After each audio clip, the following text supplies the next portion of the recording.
All right, it is 7:02 on March 21st, 2023, and we will kick off this planning board meeting. We'll start with just doing a quick roll call. I'll start with those that I can see. Linda. Here. Haley. Here. Andrew. Here. Sue. Here. Our newest member, Rob, I saw a second ago, but now I'm not seeing him. Rob, there you are. Here. Apologize. Yeah, no problem. And then I guess Mark is not joining this evening? No, he is not. Okay, so Mark is not in attendance this evening. All right, our first item on the agenda for this evening is a public hearing. If I can open the right thing. Public hearing with regards to 48Y Fitchburg Turnpike, parcel number 3419. Oh, okay. I didn't realize. I should look at that. This will be continued to our April 25th meeting. Do we have a time for that? Do we need 7 p.m. And then the board needs to move to continue the public hearing to 7 p.m. on April 25th and accept the time extension to April 28th.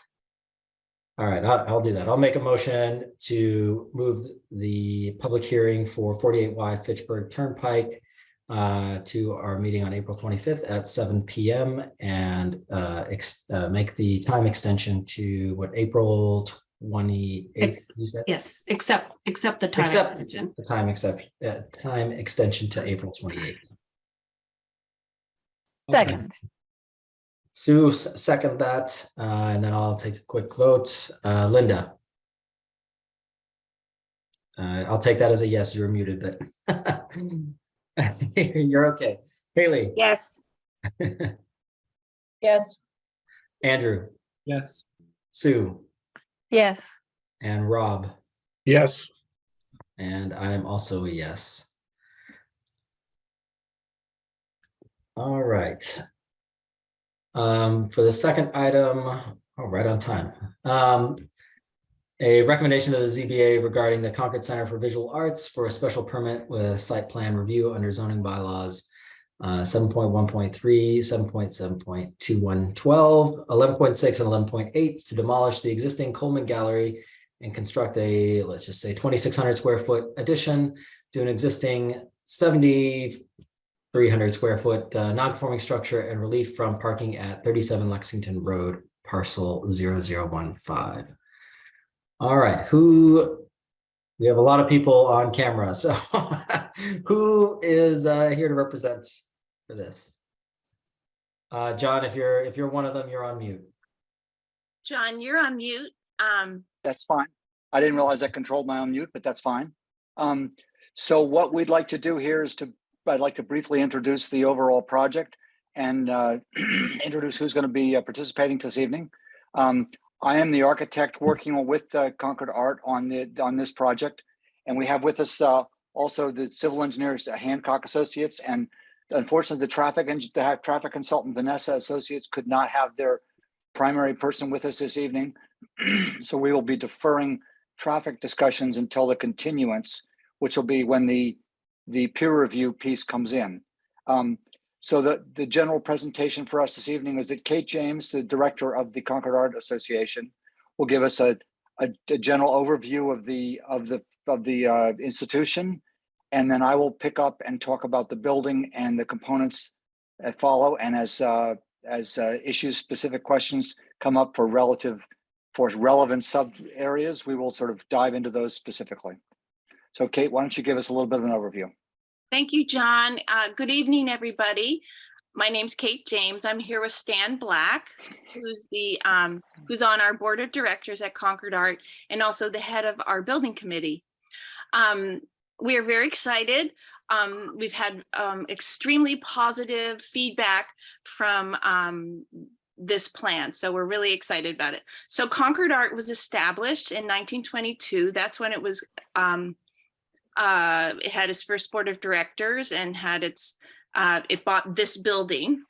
37 Lexington Road. Before that, Elizabeth Wentworth Roberts, the founder, had exhibitions all through the townhouse and different churches and different buildings within Concord. So she figured that Concord wanted to have exhibitions, and so she purchased this building that we're in right now, renovated, had Lois Lily Howe, who had gone to MIT. She renovated the building and created this upstairs gallery, the same one that we have today. It was extremely well done. And if you've never been here, I invite you. I'd love to give you a tour. It has a beautiful atelier skylight that is 100 years old. And we have 5 galleries. We do exhibitions, about 15 a year. And we also have a thriving school. So the school is what we would like to expand, because that's a source of income for Concord Art and something, a way we can sustain ourselves going forward. We did a lot of homework about how we could continue to be such a thriving institution. And that's what our genius board came up with. So we're excited about it. And we're hoping to double the size of our classes, which and we've shown the plans. We've gone before the Historic Commission. They love it. We feel we're on the right track. And in terms of change, I think tonight's hearing is about parking mostly. And I don't think that we have many changes in parking, because we have been able to do the same events and the same types of openings for about 50 years now. I mean, and we haven't had a problem thus far. I think that's pretty much all. I don't want to go on and on, although I could. We have a beautiful permanent collection, and if you've never been here before, please come in. We'd love to show it to you. But we also show contemporary art. That's most of it. It's done by our 1,000 members that are a vital part of this community. Is there anything else? I would only add that the biggest events we have are at night. Yeah. When there is some parking available, we have permission and have used the lots at First Parish and Holy Family in the past for overflow parking as necessary. And during the day, when we have classes, which we hope to expand by a little bit, we're talking numbers here of 8 or 12 students. So that's really the extent of the change. Yeah. Okay. Thank you. Great. So if we could bring up, we do not have control of what drawings get brought up. So Elizabeth, could you bring up a site plan so we can at least walk you through the drawings? You're welcome to share your screen. Okay. Bob, can you take that? Can you take over? Are you in a position to take over that, Bob? Yes. Thank you. Hold on one second. Let me pull up the site plan for you guys. I have 50 PDFs open. Hold on one second. Give me 1 second. There you go. There you go. So the critical issue here is to understand that what we are doing is the biggest change we're making is to remove an existing single classroom on the back and to replace it with a larger, more contemporary feeling building, volume of a classroom. The original part of the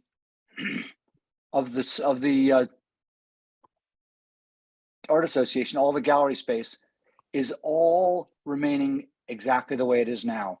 And what we are doing in effect is to tear down this portion of the existing classroom and to replace it with a classroom which is slightly larger, but has the ability to function as 2 classrooms under certain circumstances. So that's the essence of what we're doing. The net changes to the building are a net increase of 488 square feet on the first floor and a net increase of 159 square feet on the second floor. We are adding a few dormers to get additional office space facilities up there for the staff, where they have been shoehorned into some tight spaces. So those are the critical components of the building components.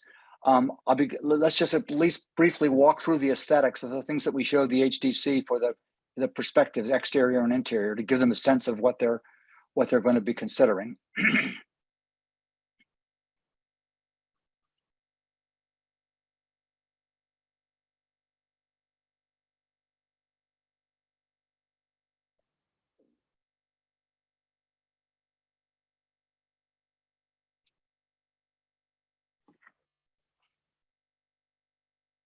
I've got nothing at the moment, Bob.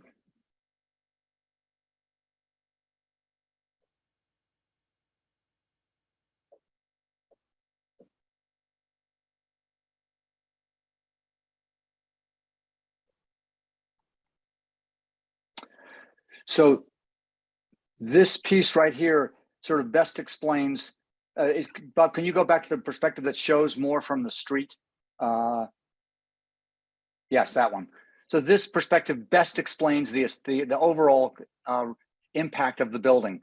The intent is to remove that one-story piece at the back and to retain the historic character of the front of the building as it stands now, and to replace it with this singular volume in the back, which has a little bit more contemporary feeling. The historic district was quite enamored with our approach of presenting something which contrasted slightly with the historic character of the old house, so that we're not taking the wind out of the sails of the old building. And let's just quickly walk through the other perspectives so they can get a sense of what this feels like. On the side there, it's got very few windows that face the street, and on the backside, we have really a curtain wall of glass which faces that beautiful hillside. Next slide, please.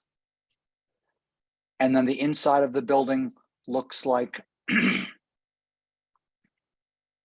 next slide, please. And the inside of this building is a vaulted ceiling space which has a folding partition which can go down the middle to break into 2 classrooms. So from a functional point of view, that's the way it looks and the way it will work.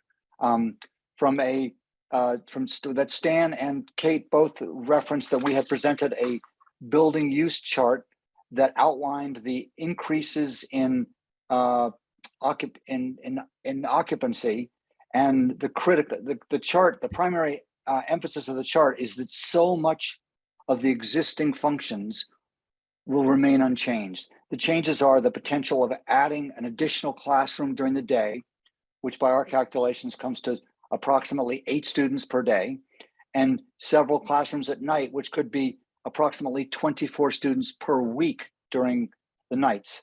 So those are and then also potentially 2 additional functions per year.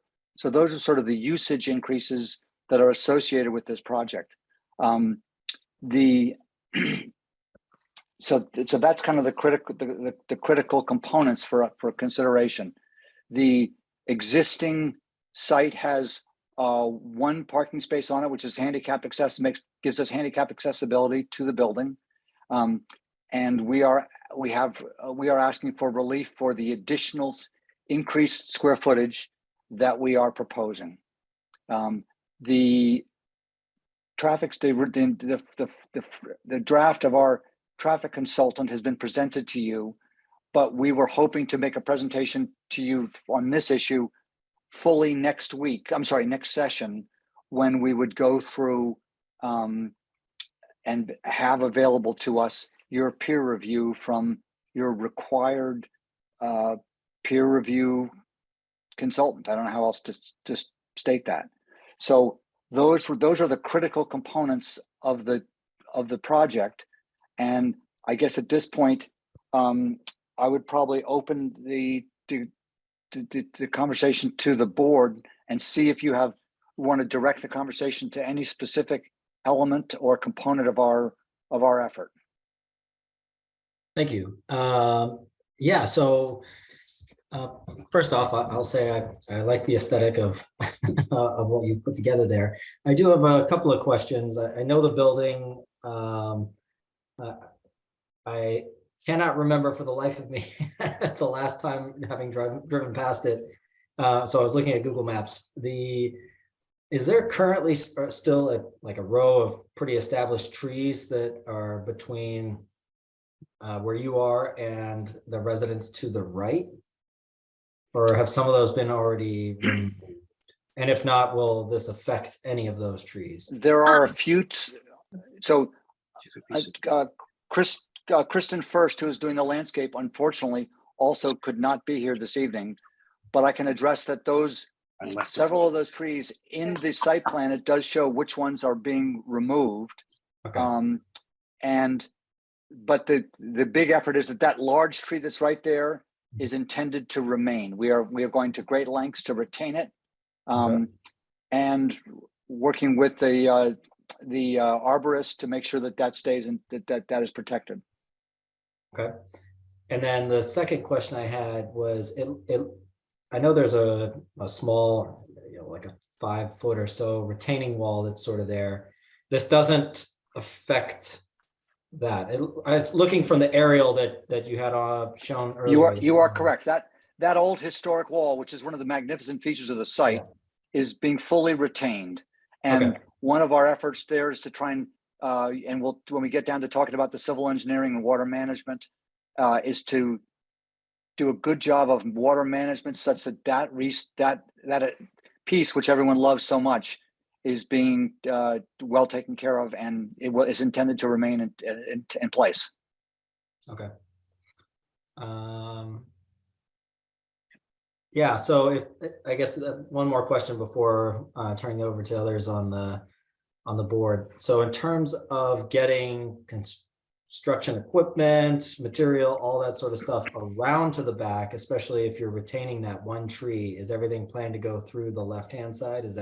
That is correct. We've had the contractors out. We've talked about it. The intent is to be able to bring everything through this side. I'm sorry. I'm disoriented on this driveway side, but through the driveway on the left side, and to keep the vehicle traffic and loading of the adjacent ground away from that important tree. Okay. Great, thank you. I see, before I turn it over to the others, I see Elizabeth, you have your hand up, so I'll let you jump in. I was hoping that they could expand on one of the standard conditions that the board imposes on projects is that construction vehicles and activity and all of that be done on the site. So there would be no parking of construction vehicles on Lexington Road. So has the applicant had conversations with either church about the ability for contractors to park in other places? How are you going to deal with lay down storage, just all of those other elements? I don't expect you to answer that tonight. I think tonight is just for the board to ask questions and issues and concerns to be brought up. Another comment of mine is just to get some more information about the new HVAC equipment that is being put on the side of the building, closer to that abutter. So if you can, provide information regarding that, that would be helpful. We have all that. So we have all the specs. We have the HVAC drawings. We can send that package to you. Great. So what I would like though is I don't. It's very challenging for myself, town staff, and board members. If you can consolidate any additional information that you're going to present or provide after tonight's meeting, have that be in one submittal, and that would be helpful. I can. We promise to make it user friendly. Okay. The other question or the other comment I have is you mentioned the use of both churches for overflow parking for events. Is there something, a written agreement or some, letter that you can get from each of those churches, basically documenting that is how you will handle parking for your larger events? Yes, we have those already, but yes, we'll include it in the package for you. Okay. Mhm. And then if you could quickly on the site plan, if you can zoom in a little bit and just identify the trees that are to be removed.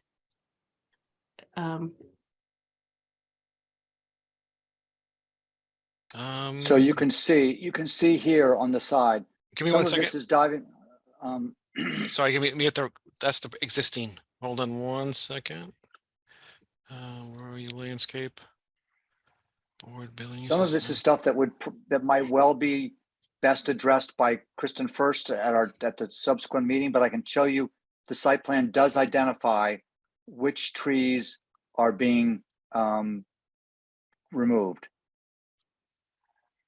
So we have this, what we're calling this HVAC corral here on the outside of the building line.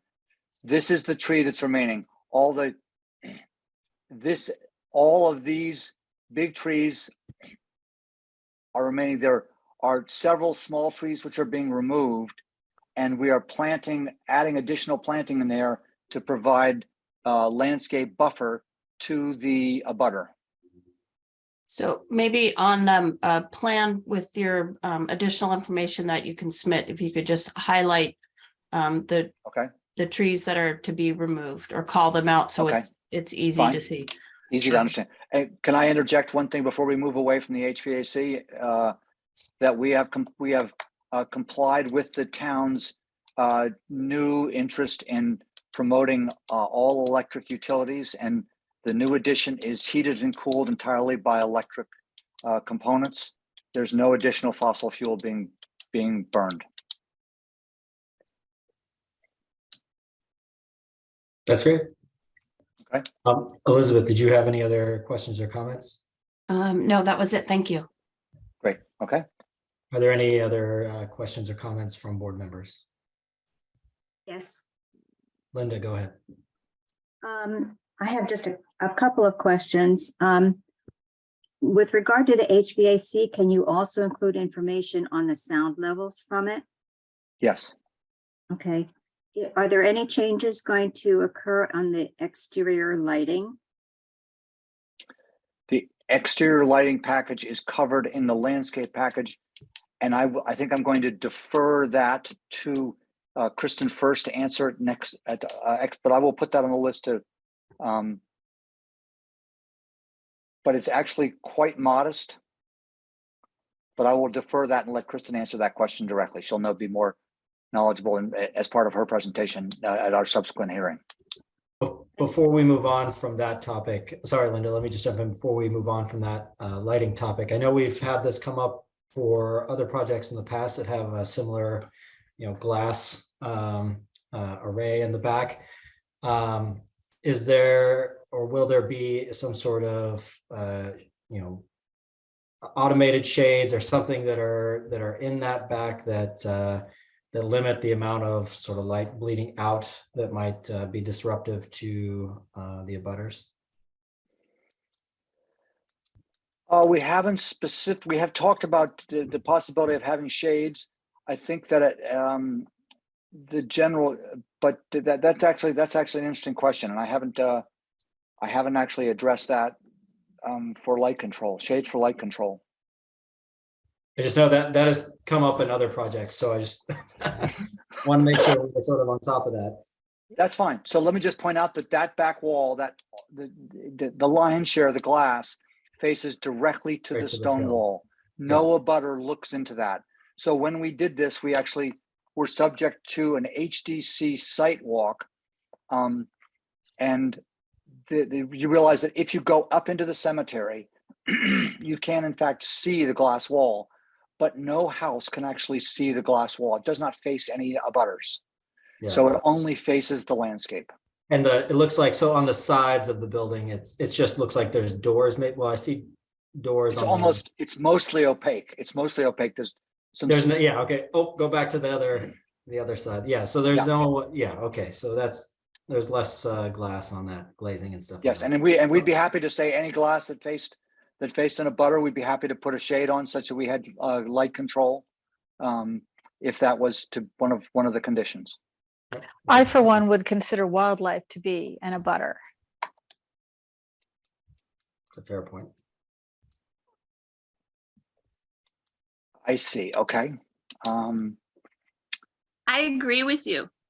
And we do have wildlife in our hillside. We have a fox family. So we are very, very careful about how we treat our neighbors. Yeah, because we do, we've been, they actually live in a den just in between the two properties. So I'm glad to hear you're also considering those Yeah. abutters. yes. I apologize. I interrupted you, Linda. And I interrupted as well. I apologize. It's okay. If we didn't have to do this on Zoom, we'd all be jumping all over the questions, so it's not a problem. Another question I had was regarding, I know you're going to defer transportation, but do you have any thoughts about bicycle rack on, I didn't see any plans for that that I saw on your drawings. I'm going to defer that in general because students are arriving with tools and equipment for classes. Bicycle arrival, I think, is a small component, but I would certainly defer to Kate to answer that question. I would say there are two bicyclists who do ride their bikes here and they park them on the back patio when they do. But I think they would appreciate that, but they like it to be in the back so that they know their bikes are safe, but that's our only experience. But I would welcome, I think if there was a rack, people would be more likely to use that. That would be good. Great. And finally, then it would be useful to see, you said the one space that you do have is handicap available, and it would be useful, I think, if people could see that from the roadway. I don't know how I don't know exactly your signage on that. But so this view right there shows, go back to that one view if you would, Bob. Okay, I was gonna pull up the photo. No, Mickey. Let's go back to that perspective view for a moment. So this is actually the handicap.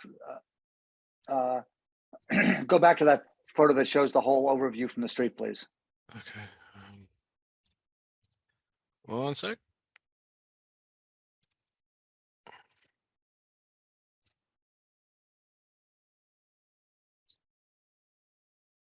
Oh, well, that's fine. This is the current handicapped ramp. I was thinking in the perspective of the new model, Bob. It wasn't, we don't have that side. That's the spot right there. Yeah, no, I don't want to see the parking space. That's the parking space.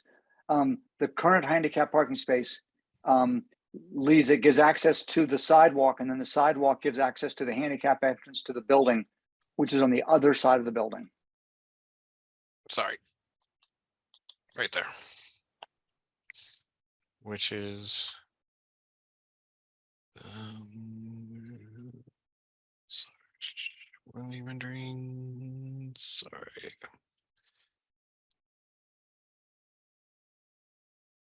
Yes, right there. You can see that's our handicap access that comes up that ramp and then goes into that existing door on this volume right there. So the parking space is on the other side of the building That is correct. from the ramp.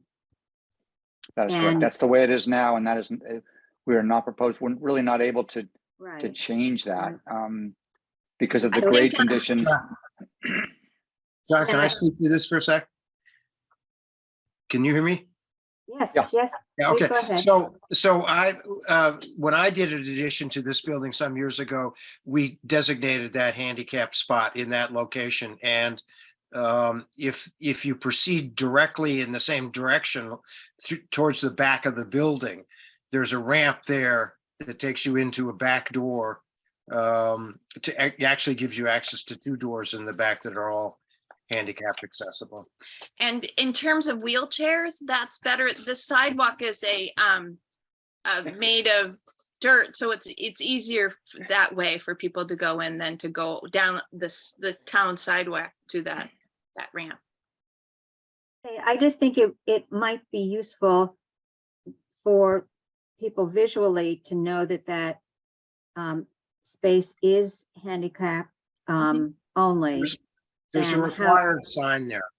Is Yes, there? we have a Okay, I sign. just didn't see that. Okay, Okay. very And good. I And now, then the- now that I understand your question, yes, there, from that space, you can go directly into the back garden via a handicapped ramp according to the new landscape plan and get into the back of the building without having to encounter stairs. And whoever parked there, it would be obvious to them that would be their course of egress and We can make sure, we entrance. can make sure that the signage is improved. That's, yes.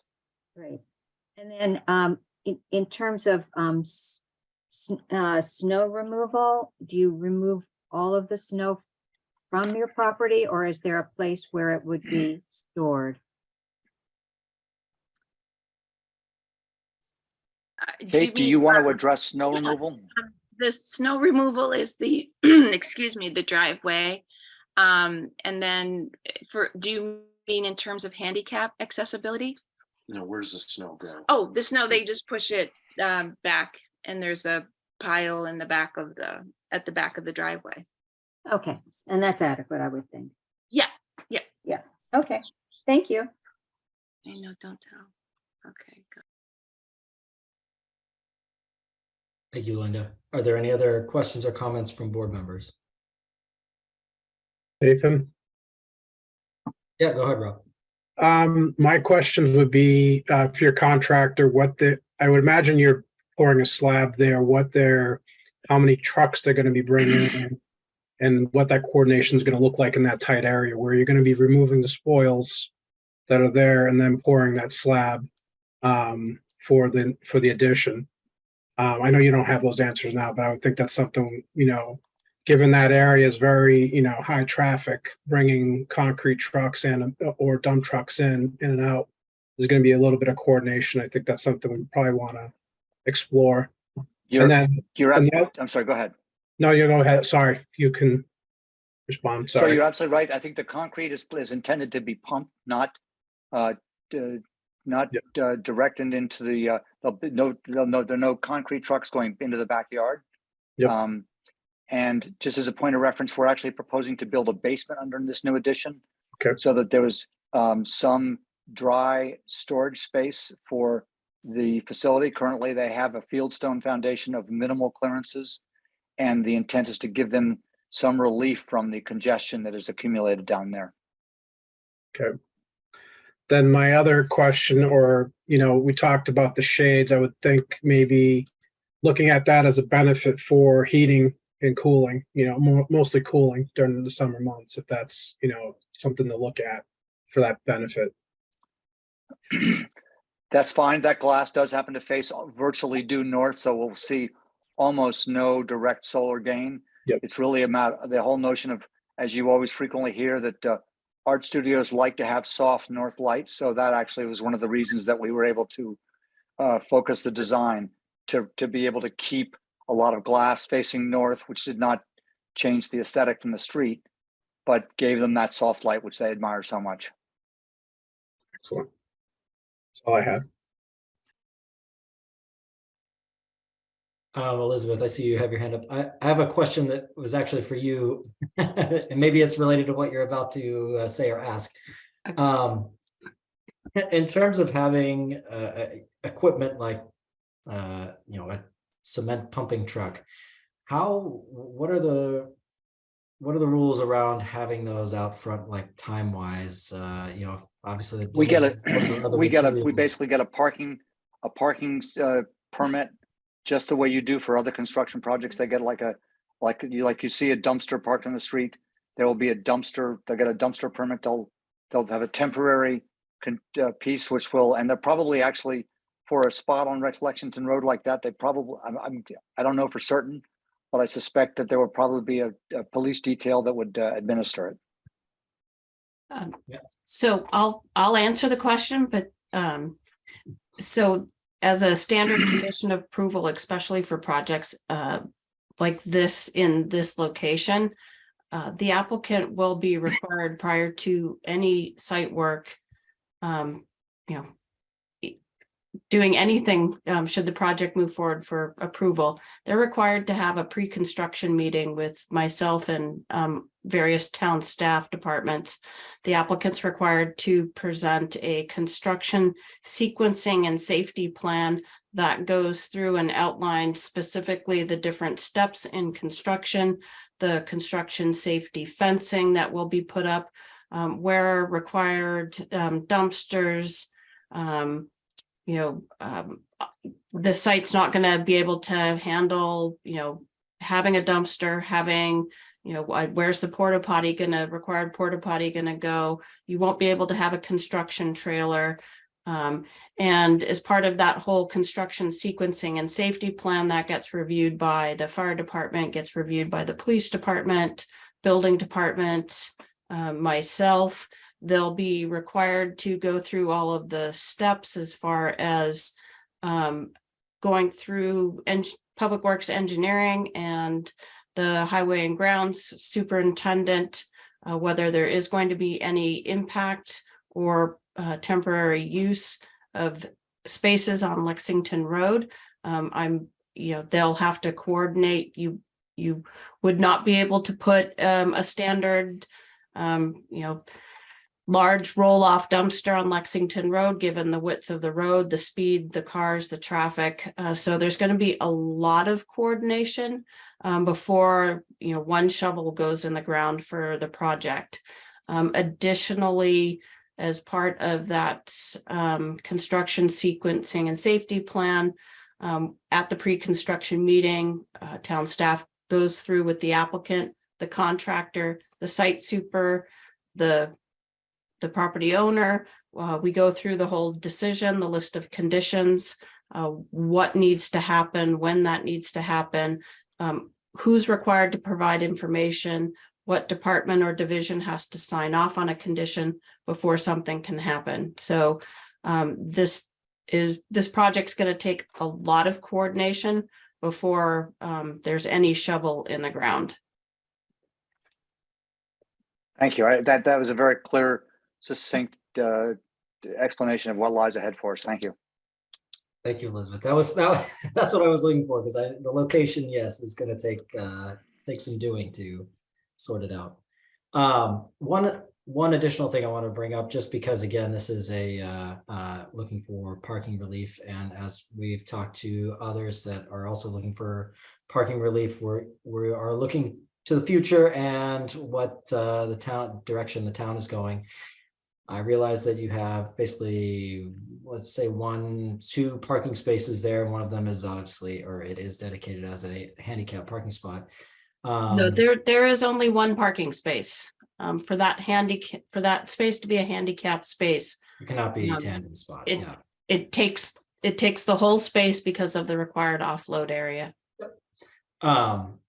Even with that in mind, is it possible to add an EV charger on the side there? I know it looks like the electrical box is literally right there, so seems fairly feasible. If that was to be it, we are putting in new services for the building. So if that was to be a component, we could certainly bring that up as something that we could either work in initially or work in the future, one or the other. I think that would be a great idea. That is, like I said, that is definitely something that we've talked about with other projects, particularly when they are looking for parking relief. Fine. I don't have any other questions at the moment. I know that we're going to have another meeting on this project. Are there any other questions or comments from board members or Elizabeth? In that case, then I cannot see everybody at the moment, but if there are any questions, oh, there we go. Any questions or comments from the public? We can take those now for this. Oh, I guess I should say, if you would like to, please use the raise hand function. And I will call on you and you just state your name and address. Not seeing anybody doing the raised hand function. I think we can.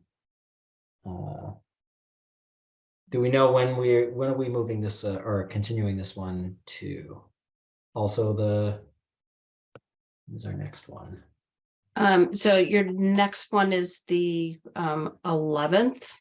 I don't see all the, all of this information and the traffic, the outside consultant will do their review, provide that review to the town, to the applicant, give the applicant time to respond if there's any issues and questions. Your next meeting is April 11th. I don't see all of this happening by then. The meeting after that is April 25th. Is that correct, Heather? I think that sounds right. Yes. Yes, April 25th. And we have the one that's already on at 7, so we can put this one at 7:05. 7:05. So I think that's probably a realistic observation that between the information you've requested, the stuff we have to gather, and I think the pivotal factor is actually going to be the traffic, the peer review traffic. I think that will be the pinch point. So shall we just back ourselves off to the 25th? Is that sort of your request, your suggestion? So the board is just going to continue discussion to April 25th. And then you pull all your information together and send that to me. If engineering is, provided initial comments and, other town departments have provided comments and then you would just submit all of that additional material, any revised plans or clarification that gets sent to town staff for their review. Once the outside consultant provides their review, that goes to engineering and it will go out to the applicant for you to review and also reply if there's any outside issues. And then this will be on the planning board's agenda for the 25th. And at that point, you would have your traffic consultant there, and we may have the outside consultant there as well if there's things that need to be discussed. And then we'll move forward between now and April 25th. Once your additional information is submitted, I'll prepare a report outlining everything and and we'll move forward from there. Okay, so we'll just bypass April 11th and go straight to the 25th. Correct. Thank you. Okay, so we will arrange for our consultants to be available on that evening, and we will answer as many questions as we can in as quickly a manner as we can achieve, and we will await the feedback from the peer review traffic consultant. So John, we also have to reschedule the ZBA then, right? That is correct. Elizabeth, do we do that through you as well?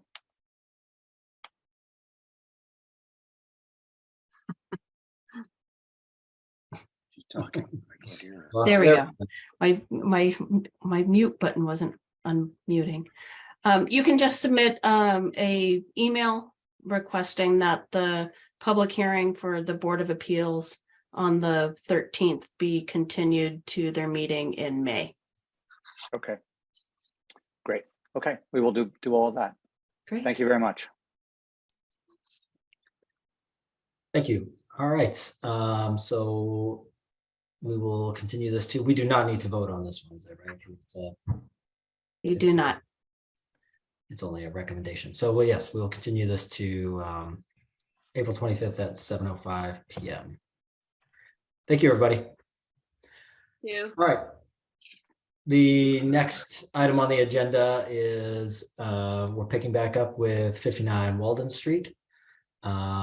Rich, I saw you there already. Mr. Chairman, Tom Falwell again for the owners, WH Walden LLC. We have the same participants from the last go around, the Chrisiniti Hill and Frank Whitmire, the members of the LLC. And then, as you know, Rich Harrington, our project engineer, Deb Howe, our landscape consultant, and Mike Leonetta, the general contractor, and Andy Leverett, the project engineer. Since we were last before you, we have successfully met with the NRC, and I believe we're anticipating the issuance of an order of conditions for the project. Rich can speak to that.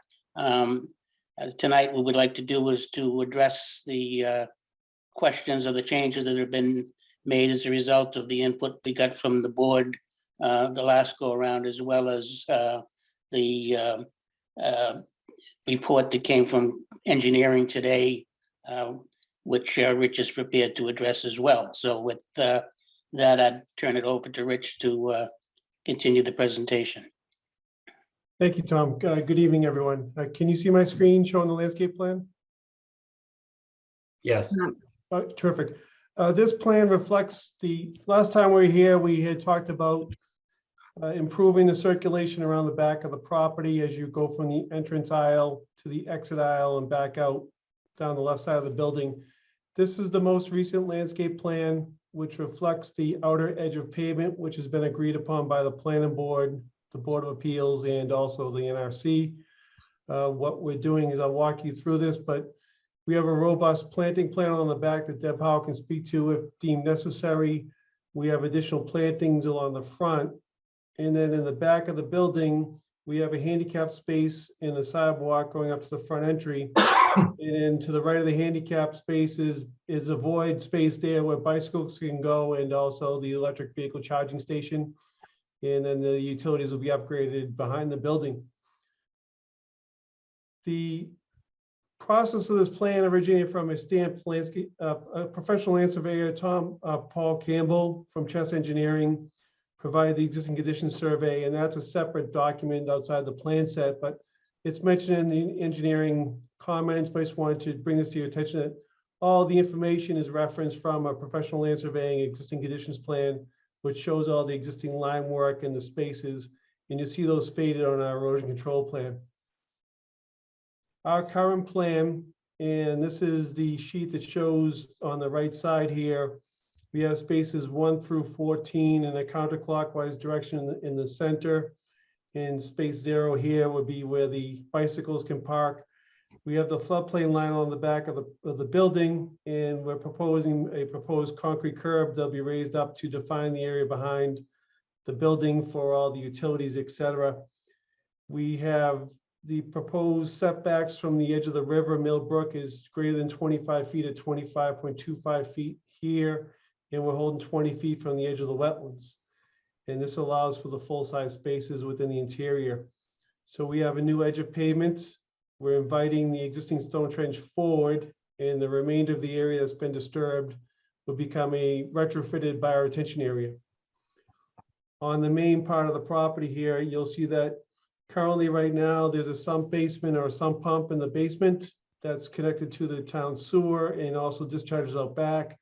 We're providing a drain manhole and a 500-gallon dry well at this location on the back of the building to tie that into there so it can recharge back into the ground.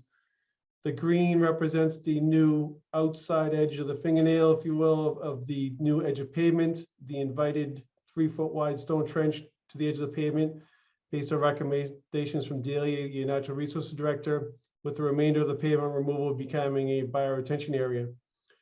We've also been requested to, there's a concrete swale at this location that we're going to mitigate and remove or replace with riprap based on discussions with the engineering department. On sheet number 3, this is our erosion control plan, and basically what it shows is, again, the improvements, but during construction, when they're working on the second floor addition, the entire back parking lot will be available for Mark Lionetta and for parking vehicles off-site. We'll have erosion control on the perimeter, and then they'll stockpile everything outside the 50-foot buffer zone line. And then we'll have other, just gives you an overview of the mitigation areas that we just talked about on the previous page.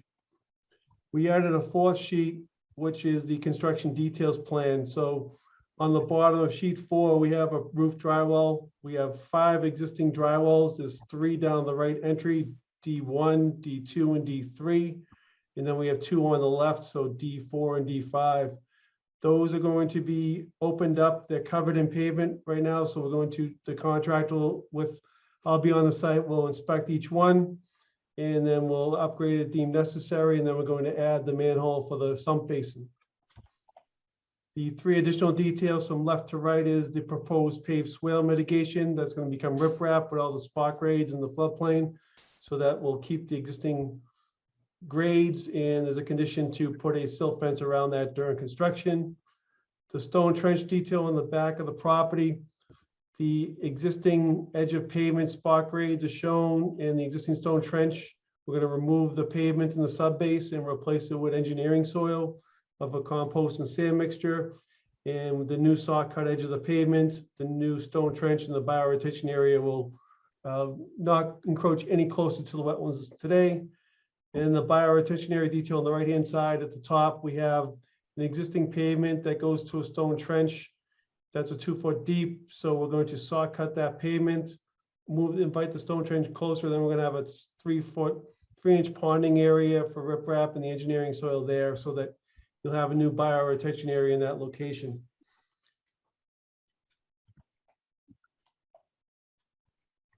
What I'd like to do is just quickly walk you through the engineering comments. And this is redevelopment. So we're trying to work with everything the best we can as an engineering firm and landscape architect to provide mitigation, but also comply with the regulations to the extent practical. So with the engineering comments that were updated again today, you'll see 3 to 4 highlighted colors. The green at the top says planning board meeting presentation, Harrington Associates with today's date. The green is the memorandum updated by the engineering. Chess Engineering, just the blue represents the stamped landscape plan I spoke about. The highlighted yellow is what they reviewed, and their comments are in bold. So there's 12 comments that we're carrying through in this review from engineering. Comment number 1 regarding the inspection logs for the long-term operation and maintenance, and those will be submitted to engineering division. This is a condition of approval. Number 2 is the details. Rich, can I interrupt? Can you, I don't know about anybody else, but can you zoom in and Yeah. Yes. and talk about, yes, thank you. Thank you. One more, sorry. Thank you. So, no worries. So when you see the numbers highlighted in green, it basically says it's a recommended condition of approval. So number 1 was the typical inspection logs will be submitted annually. That's a condition of approval, their recommendation. Number 2 are the construction details, which I just showed you. So that comment's been addressed. Number 3 was talking about the existing roof dry wells, and we're going to inspect and evaluate those once we uncover them from underneath the pavement. So that's a recommendation to a condition of approval. Number 4 invites us into the stormwater calculations and talking about retrofitting the bioretention area. They said there appears to be a reduction in impervious area, so I added a 4A. And so 4A says current plan board and NRC recommendation is to reduce the impervious area by 336 square feet. We're adding 8 square feet to the side entry porch. We're adding 120 square feet behind the building to invite parking spaces away from the wetlands. And then we're removing pavement out back. So the net is 336. Continuing on page 2 of 3, there was the applicant has not demonstrated on the plans that there is a net reduction in impervious area. We've purposely have not put the 336 square foot net thing on the plan because it's a fluid number. So the proposed dimensions show that we're going to be 20-foot minimum off the BVW and 25-foot min off of Mill Brook. And we can foresee a condition that will show the net reduction of impervious area in the bioretention area retrofit on the as-built plan. And then they mentioned in blue again that no existing conditions plans were stamped by a registered surveyor. We have that plan note 1 and 3 on our plans, and we also submitted that stamped Chess Engineering plan with the land surveyor. We provided some rough calculations to show that there is a net reduction in the runoff peak. Engineering is requesting a complete full stormwater calculation set. If deemed necessary, we can provide those calculations, but regardless, they agree that it's likely less, but to check the box, they agree to submit as a condition of approval. Number 5 is the existing swale.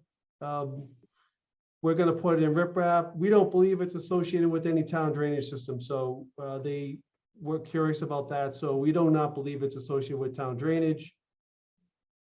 Number 6 is regards the floodplain. There's no loss in storage because we're not raising any grade, so that comment's addressed. There's 7, 8, 9, and 10. I'm just going to jump over for a second. Number 11 is anytime they work in the public right of way, whether it's upgrading the water or the sewer, a right of way permit is required by the contractor. Mark Lionetter is aware of that condition. It's probably already stated in the building permit, but they also would like to belt and suspend this comment by putting it as a recommendation approval in the decision. And number 12 is the catch-all. The engineering division refers the right to comment further on any other submittals, and that's typical, so that comment still applies. So number 10 talks about the existing driveway entrances, which is the sidewalk and the paved apron before you get onto the property. They have some observations of the current conditions. Those are outside our work area. We'll defer to the town planner on any recommendations, but what happens is at the beginning of construction, they take pictures, and at the end of construction, they take follow-up pictures, and if there's damage, the contractor upgrades them to today's standards for a driveway apron. Number 7 talks about the narrative for the parking use. Number 8 talks about the analysis for trip generation and peak hourly demands, additional questions that seem to be away from the direction that the narrative that the town planner guided us with, and also about off-street parking, on-street parking. So numbers 7, 8, and 9, I defer to the town planner in discussions with the board on those comments and the applicant. So overall, everything's been resolved except for, the polishing up of how to present this as the overall use of the parking spaces and the relief they're requesting, which is based upon the employees of the Realtor's office, typically at the office, is in number 8. And Elizabeth, if I could hand off to you, or if you'd like to hear anything about the landscape, I can have Deb Howe present.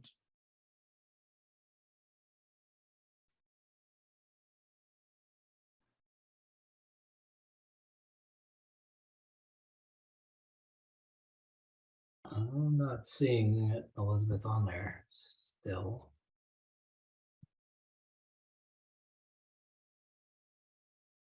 So it Oh, there you are. up to you, Nathan, on what you'd like to move through next. Whether you want to continue with going through engineering's letter. Yeah, let's Okay. continue with that. Okay, so Rich, if it's easier, if you have that available, if you can just bring that up. Certainly. Thank you. So 7 was in my actually I'm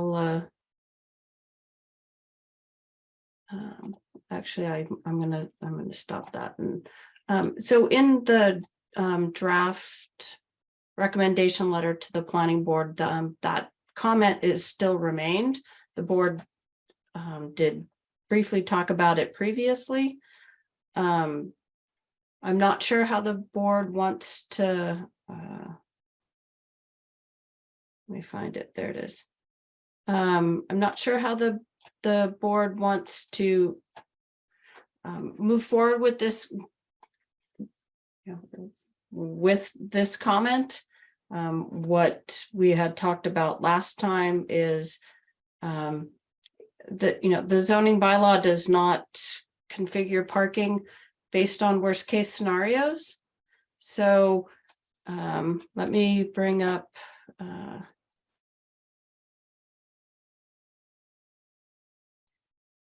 sure.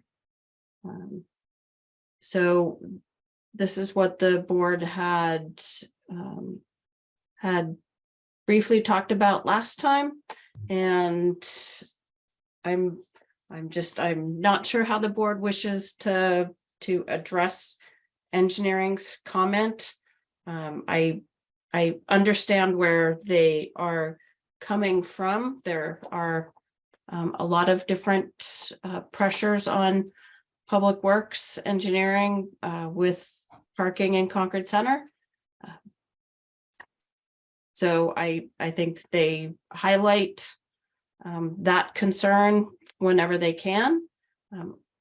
I also know that this is one of the very few properties in Concord Center that has a parking lot, with 20 spaces. And I think it's a conversation the board has to have, whether the information that the applicant provided, the staff logs for the 2 months, and whether they feel that's sufficient or not. So the comment about the parking and the worst case scenario, the other comment dealt with trip generation and peak hourly demand. Trip generation would be, what does the Institute of Transportation Engineers manual, what does that say the trip generation is for a real estate office? That is, that's a broad sample, and it's a broad calculation. I think the applicant has provided a sufficient narrative on how this office functions, and I think everybody is aware of how the real estate industry and agents, how that has evolved. You no longer go to an office and sit with an agent and look through things. The use of virtual material and those items is a reality. So I'm not sure what providing the vehicle trip generation. I don't know what the outcome would be with that information being provided. So I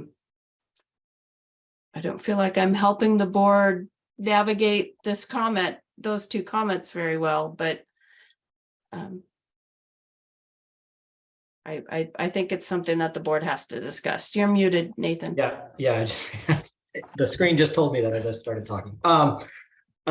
Yeah, no, I agree with you that we had some conversation on this, and I do remember the applicants, sharing with us the sort of format of use in terms of real estate for this as being more, I don't want to call it administrative, but more to that end than really bringing in a lot of prospective clients for themselves and sort of having it in and out that way.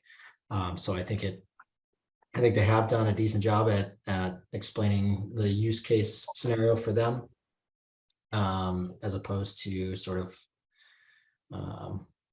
what may be for a different or pre-COVID style real estate office. Linda, go ahead. I just had a question that I didn't think to ask with regard to the logs that were provided for the 2-month period.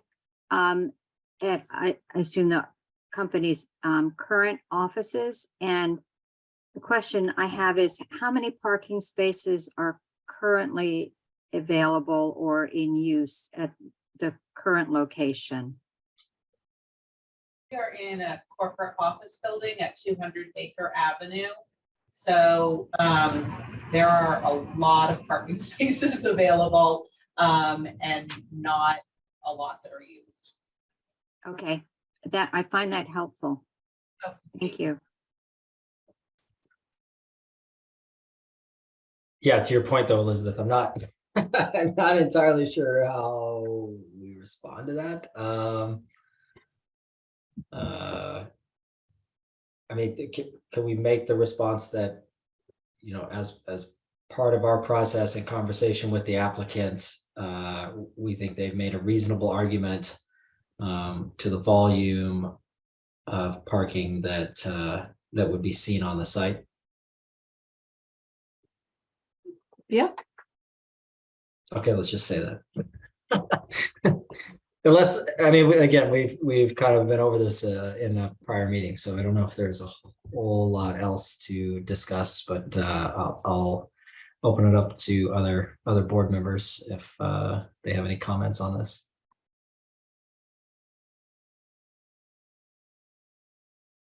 All right, not seeing any, so I guess we will go with that. So just to clarify, the applicants made a reasonable argument as to the use of the site and the required parking.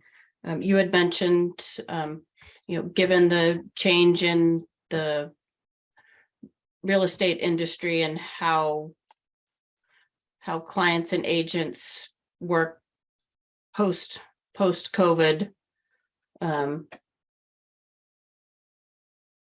that and if the board agrees, that a vehicle trip generation and peak hourly demand do not seem necessary. It would most likely not align with the use case for this particular applicant.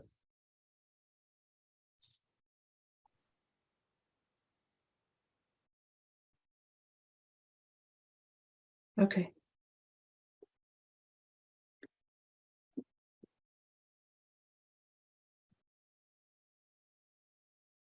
Thank you. And that basically is applicable to 7, 8, and 9, right? So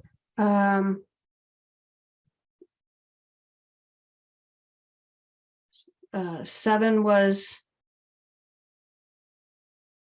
that was the kind of the worst case scenario. Yep, 7 is the worst case scenario. 8 is the trip generation and peak hourly demand.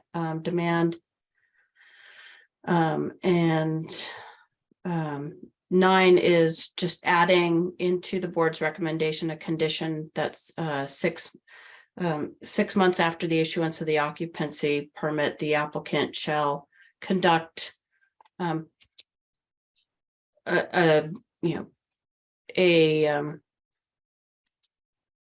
basically the same, A confirmation of the applicant, the agent, and the parking use log. What I'd probably recommend is that how I word the condition, it would be a month, couple months before, 6 months, and a couple months after. So a little bit longer than a 2-month period, but that would be an added condition to address number 9. And then 10 dealt with the recommendation that would the applicant be willing to incorporate improvements to these aprons as part of the project? Again, I understand the comment from engineering.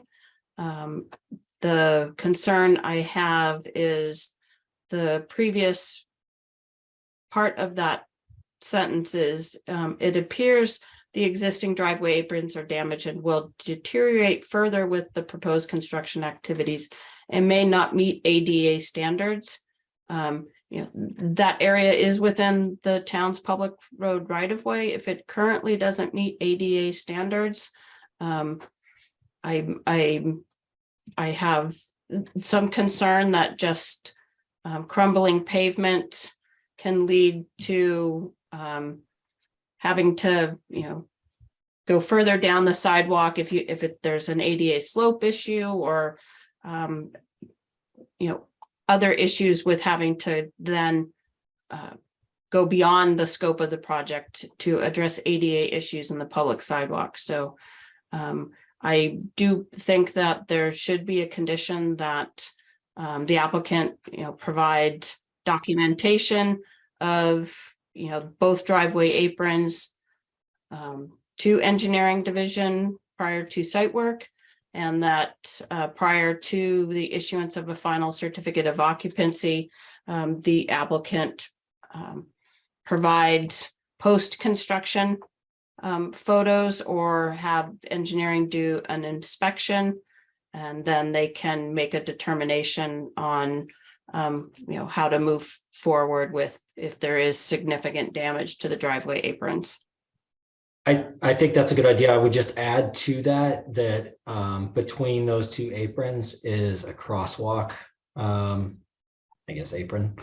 And they may want to photograph that. I'm just saying that because with construction vehicles, trucks, parking, contractors aren't the greatest parkers all the time. So just to have that also as photograph documentation of the crosswalk apron on that side. Yes, Linda, I know you've had your hand up for a little while. I was just questioning the post-construction review number 9 of traffic and parking. And I just really don't see what that would gain us. I mean, it's going to tell us that parking is tight in Concord. So I'm not really quite sure what redress we would have to either show that it was because of anything the applicant is doing or not. But I think it's just to verify to engineering that it is, when they get calls and comments and issues and concerns raised to them about parking in Concord Center, that there's documentation that this project and the relief from the parking that's been granted is not a factor in those issues. So the applicant would just go through. I agree. There's once the special permit is granted, the special permit's granted. But I think it's to provide them just factual information that they can then say that this particular project is not a factor to any increases issues with parking in Concord Center. So they would just have to submit their log, like a log for a couple of months, or actually do a parking and traffic study. I think it was that's what I thought. It was just a log for their own parking to confirm. Yes. If they're saying 16 vehicles in a given day, that they are seeing indeed 16-ish vehicles in a given day in their lot, not 20 plus or 20 because they have 20 spots full every day, which would imply that maybe there are those that are having to park in public parking spaces. So like they gave us the 2 months of logs, just give us that after, after 6 months, and then we would know. Yeah. Okay. That doesn't seem to be a very high threshold requirement. Okay.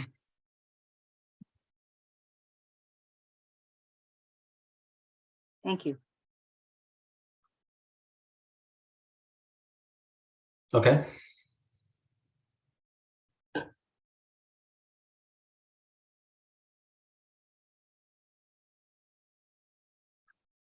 Do we need to move on? I think where 10 was basically the.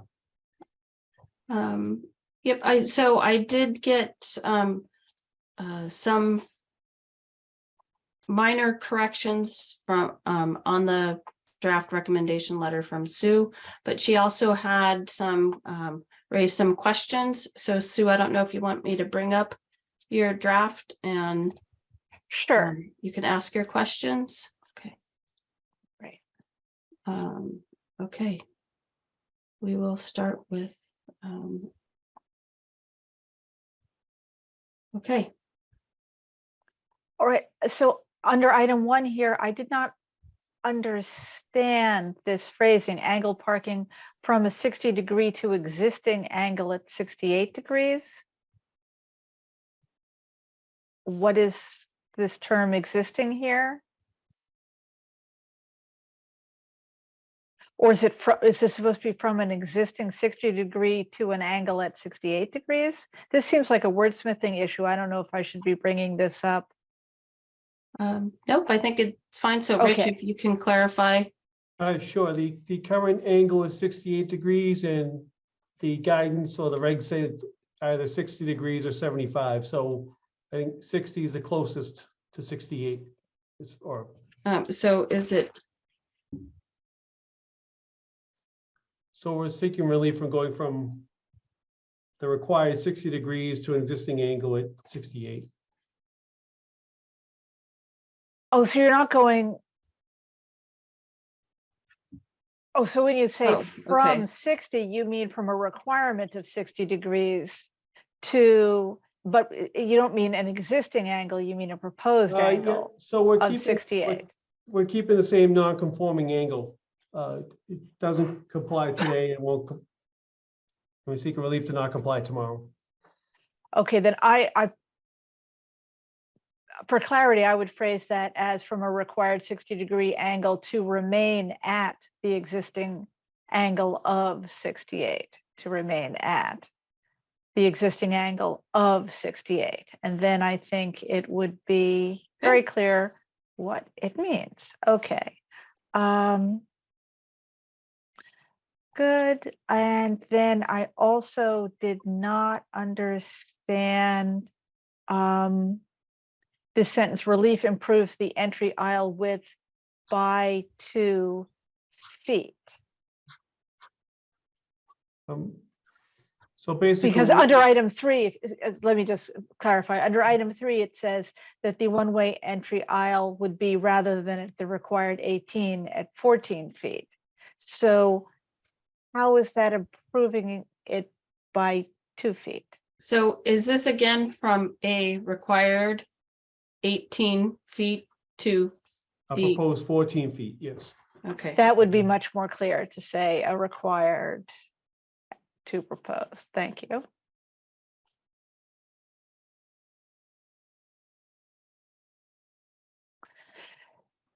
So then what is being improved and where does the 2 feet come in? Because 18 minus 14 is 4, not 2. The present width is 12 feet. That's so we're improving upon the existing condition. So relief improves the entry aisle by 2 feet over the current width of 12 feet. Correct. Would clarify what is meant there. Yes.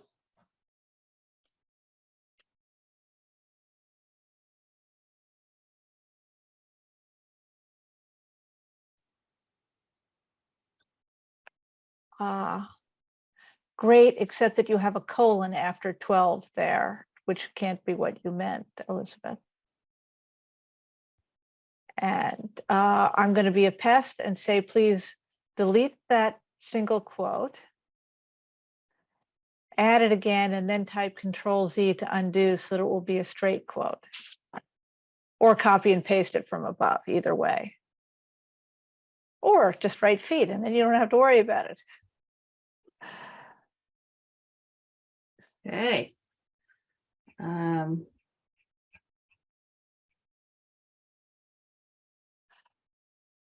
All right, so I see that all the light fixtures are dark sky compliant, according to the plans, but that does not address dark skies, right? Rules only address what happens to light that gets sent upward, that there wouldn't be any. But what about spillage of light onto the adjacent residential properties? I don't see that being addressed in the recommendation here. So Sue, I'm Deb Howe, I'm a landscape architect. And Yes. we do, right, we do have cutoffs on both the post light and the 2 bollard lights. The post light has a 120 degree called a house shield that will shield 120 degrees of the 360 degrees of light throw to the sides. And so that's what we're going to put on the post light to limit, we can't eliminate it, but we can limit light throw back onto that alleyway between the Performing Arts Center and our parking lot. The bollard lights, which are the same school or line of light fixture as the post light, has no house shield, which is a little bit of a problem. There is a fence on the abutting neighbor's side, the house to the right of the building. And the bollard light is going to get tucked behind, it's a board fence. So the bollard light will get tucked behind that board fence. And there will be a little bit of light spillage because the fence jogs out towards, there's a 2-foot, I think, panel that connects the board fence with the side of the house picket fence. That side of the house picket fence, that 2 feet of picket fence that notches out. I'm not describing this very well at all. I apologize. But anyway, that 2 feet of picket fence will have some striped light coming from the bollard light. I'm going to try to shield that by putting a couple of shrubs between that slit of picket fence and the bollard light. So I think it'll be a very filtered light. We also know that the property adjacent, the property line actually is in alignment with the board fence, and it runs through the neighbor's front lawn. So that little 2-foot stretch, it's actually light that will be going on to the 59 Walden Street property. What little light gets through the shrubbery and the picket fence. Otherwise, it's completely shielded from the neighbor. On the other side, there's simply a 2-rail fence, and we're putting a bollard on the outboard side of the driveway, the side of the driveway facing the building, not backing up to the building, but facing the building. So that's our big problem spot where there will be light throw over there onto the adjacent property. And if we try to retrofit any kind of shield onto that fixture, it will void the warranty for the fixture. So we're a little bit stuck because we have the fixtures, we have dark sky compliance, we have light throw onto the adjacent property, which is actually a throughway, a through block passageway. So I guess that would be what we would be seeking relief for in the lighting arena. And I would just add to that it also has, like you said, it's a walking passage there. And there's a street light that is right there as well. It's a Cobra head, right? So it's an overhead, like a highway street light, faces towards the Performing Arts Center, but certainly there is light overthrow from the street light covering both properties.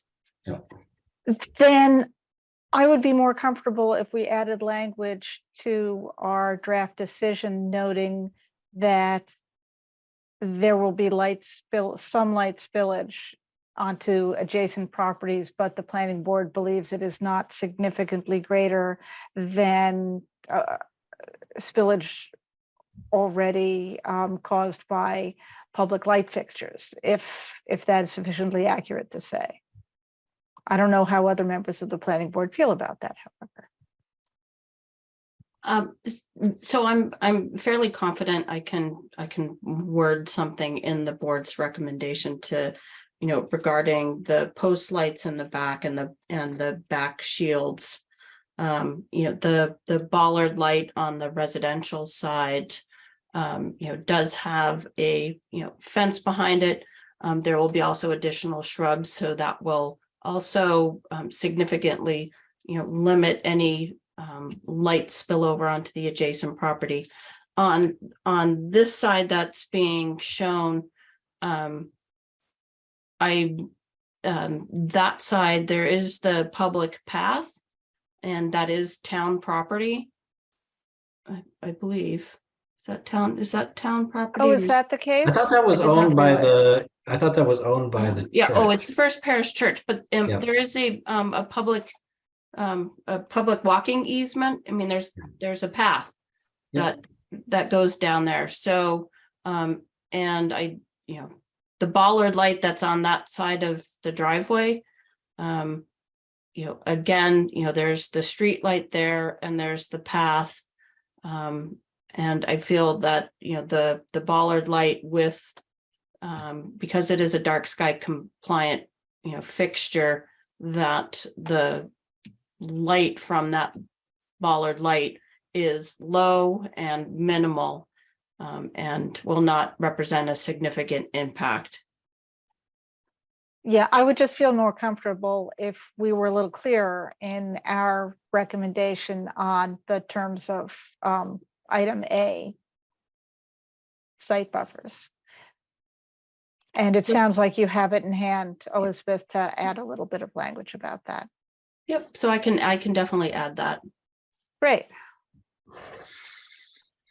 And then let me.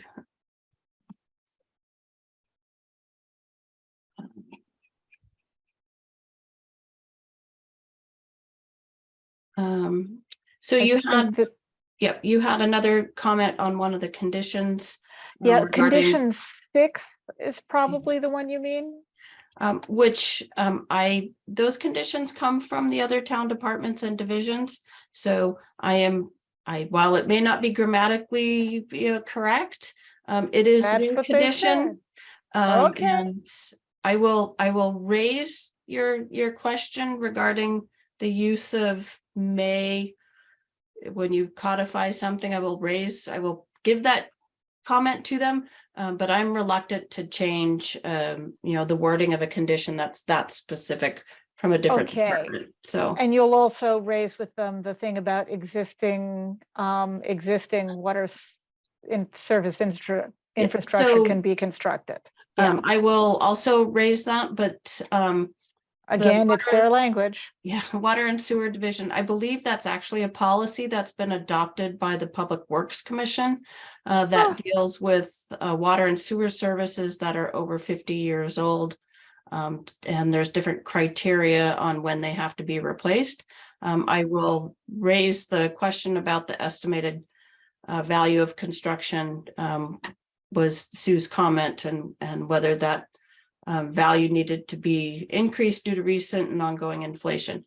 But I Well, believe that wouldn't be something that would be done on the spot. That would be Yeah. something for them to take up at some later Correct. date.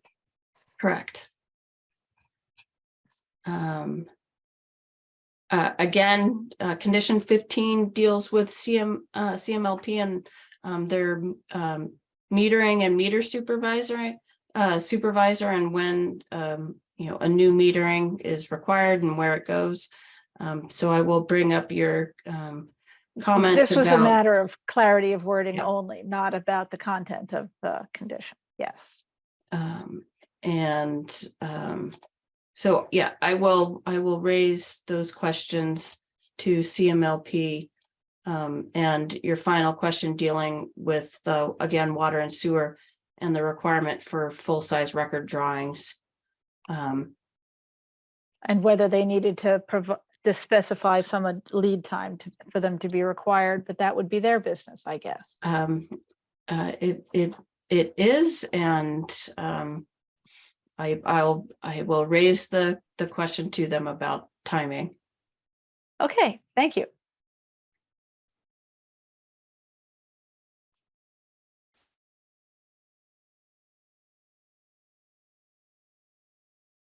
That's it, Nathan.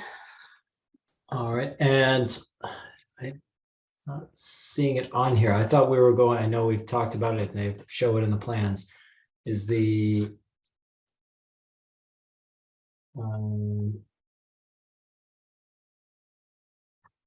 EV charger not on here as a condition?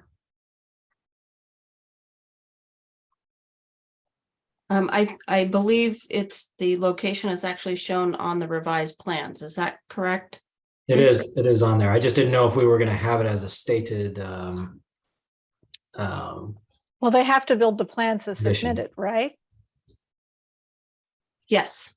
Yeah, so it will be a requirement prior to the issuance of final certificate of occupancy.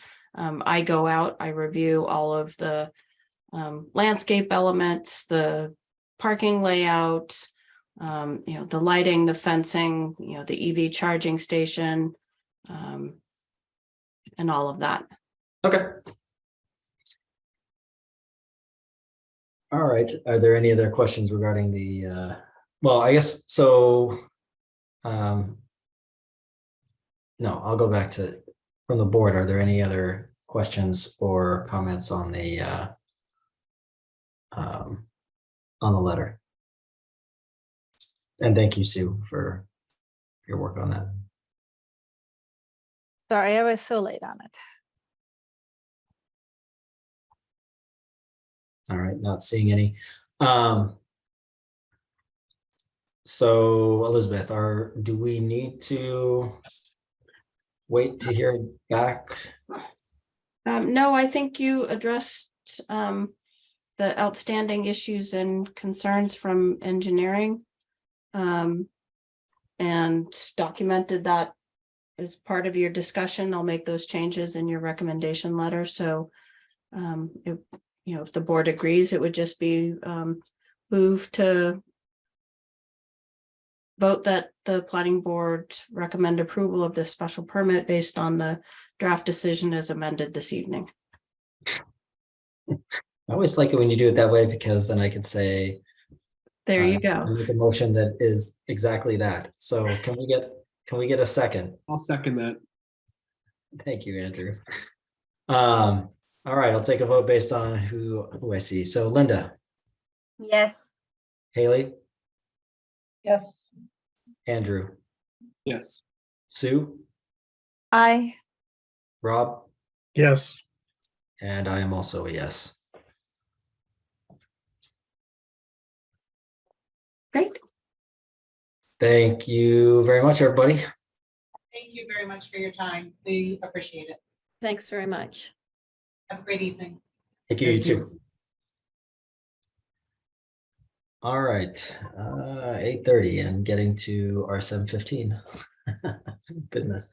All right, so next up is a site plan review, public hearing related to an application from MAP or MAP Holdings LLC under section 7.7.34 and 11.8 of the zoning bylaw to allow a modification of a parking layout for a new restaurant at 794 Elm Street, parcel 1899-1. Who's going to kick this off from the applicant's side? I am, Mr. Chairman, Brian Levy. Brian, the floor is yours. Thank you very much, Mr. Chairman and members of the board and staff. Brian Levy from Beverage and Diamond. I'm counsel to MAP Holdings LLC. We're here tonight before you for the application for site plan approval for a Dunkin' Donuts restaurant at 794 Elm Street in Concord. The team that is on the phone tonight, at least I think they're still hanging on, is Mark and Megan Page, the manager of MAP Holdings, Eric DeBrule from Boulder Engineer, our civil engineer, Dan Dumay from MDM Traffic Consultants, and Jason Scott from Quick Service Restaurants and Retail Design Group. So the whole team is here this evening. If I may, Mr. Chairman, I'm going to give a very brief introduction, and then Mark would like to say a couple of words, and then we'll walk through civil, traffic, and architectural, and everybody is strict instructions to speak no more than 5 minutes. So we wrap this up quickly and turn it back over to you. We did file our application on February 16th. We have not yet received any staff comments, and we're hoping to get those as soon as humanly possible so we can move forward. Tonight is the application for site plan approval under 11.8. We're also seeking one waiver, and that is for a tandem parking space from your section 7734. The site, 794 Elm Street, it's roughly 2 acres with 250 feet of frontage.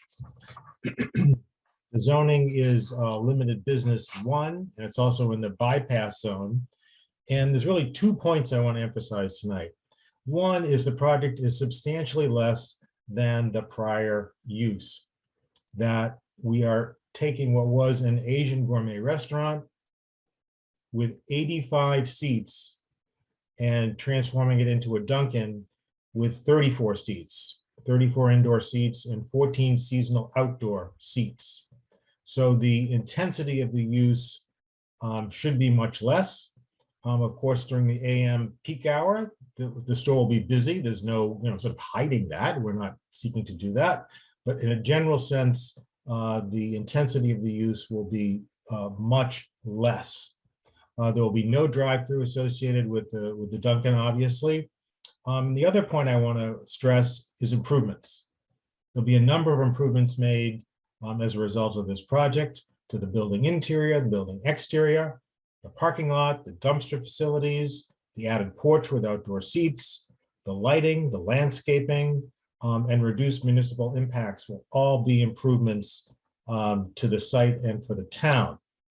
My last point is that since we're proximate to the Assabet River and state and local wetlands jurisdictional areas, we're also in front of the NRC. That hearing was opened on February 22. The board at that time did not have many comments. We're going to be going back in front of them, and we're hopeful that we can gather all the site plan comments and sort of package them together and bring them back for one last session with the NRC. So with that, Mr. Chairman, with your approval, we'll move to a quick statement from Mark Page. Go ahead. Hi, good evening, everybody. Thank you. My name is Mark Page and my wife, Megan. We are residents of Concord, and we currently own and operate the Dunkin' Donuts in town. I think the things that being local and being here, big things that we really work hard to do is be a part of the community. And if you've been in our Thoreau Street Dunkin' Donuts, I think you'll see that we really try to bring in the historic pieces of Concord and try to do things very classy and fit in with the town. So we're really excited about this project, and we think we could do the same that we've done in our other Dunkin' Donuts. Eric? Good evening. For the record, Eric DeBrole with Bowler Engineering. I'll just share my screen momentarily.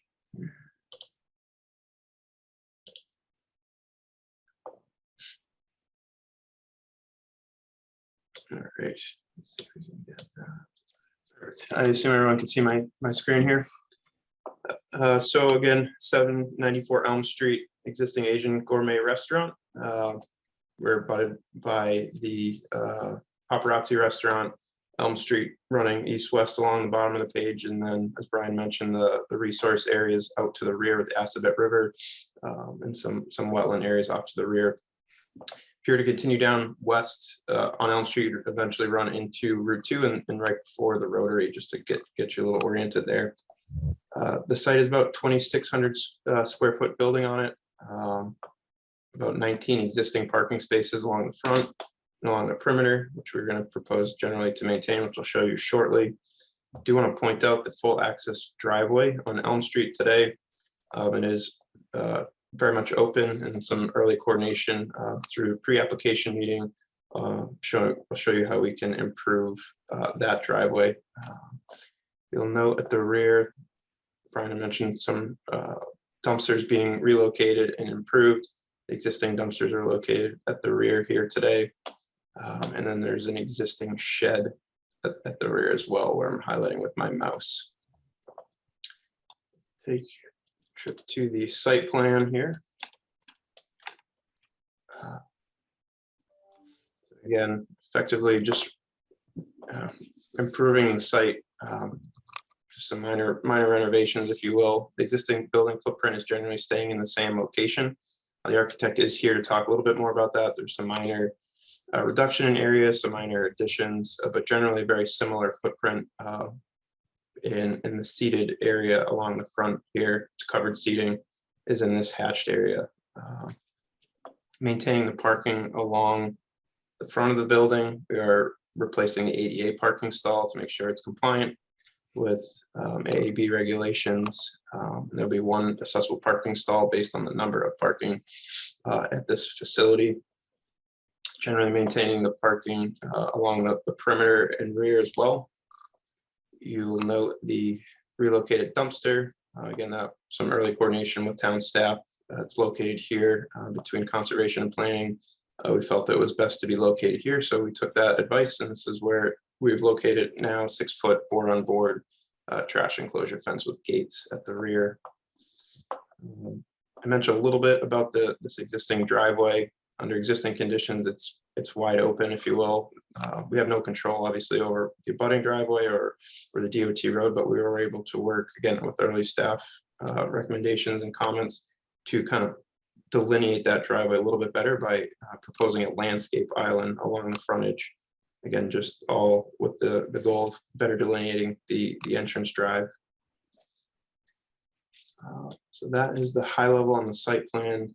Relative to landscape and lighting, we're able to really focus on the frontage to get that cleaned up a little bit. There's just some old mature growth there. So again, with some coordination with the conservation agent, relative to the type of plantings with respect to the resource areas. Just got plantings in there that'll be salt tolerant and native to the area along the frontage. I think we've got about 64 new plantings as well, in this new landscaped island. Overall, I believe we're positive 90 square feet of additional green space, which is always a nice thing to be able to report with a renovation to a site this small, that we're able to actually give back some green space. We did provide a lighting plan. Again, just updating what's existing, but effectively for lighting, we've got 3 existing light poles along the frontage. We're replacing those with LED lot lights. And then we're adding one at the rear, just for consideration of employees that might be a little bit off hours at night, just for their safety, adding a light back to back of house to provide us enough light to get out to the dumpster and light up that rear entrance. So I'm just going to keep it high level, obviously, here for any type of comments, but at this point, I'll turn it over to Dan to talk a little bit about the traffic. Good evening, Dan Dumais with MDM Transportation Consultants. If you switch out your screen, I'll bring up some couple traffic slides just to walk everybody through what our traffic memorandum was.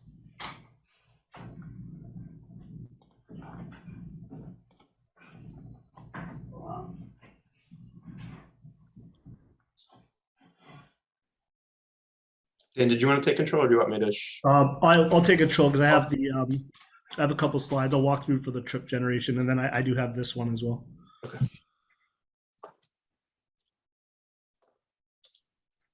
Screen here.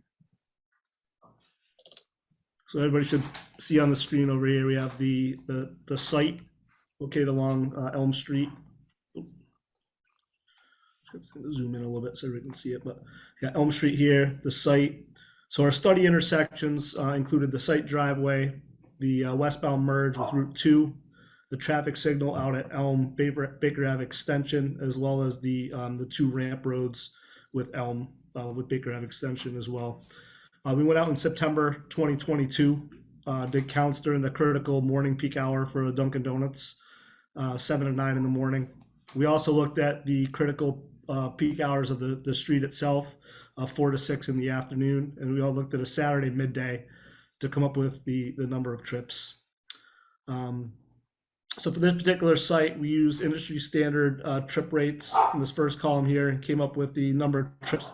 Again, the morning peak hour is the highest generator, a lot lower in the evening, and a moderate level on a Saturday midday. What we want to say is that most of the trips in the second column are existing trips on the existing roadway. So these are called pass-by trips. So you know that it's a Dunkin' Donuts is a matter of convenience. So we're guessing that the majority of the trips are going to come off of Route 2, either eastbound or westbound, about 50% from each direction, divert onto Elm Street into the driveway, and then go back to where they were going. So in terms of new trips generated by this project, we're looking at about 27 in the morning, 10 in the evening, and about 16 on a Saturday midday.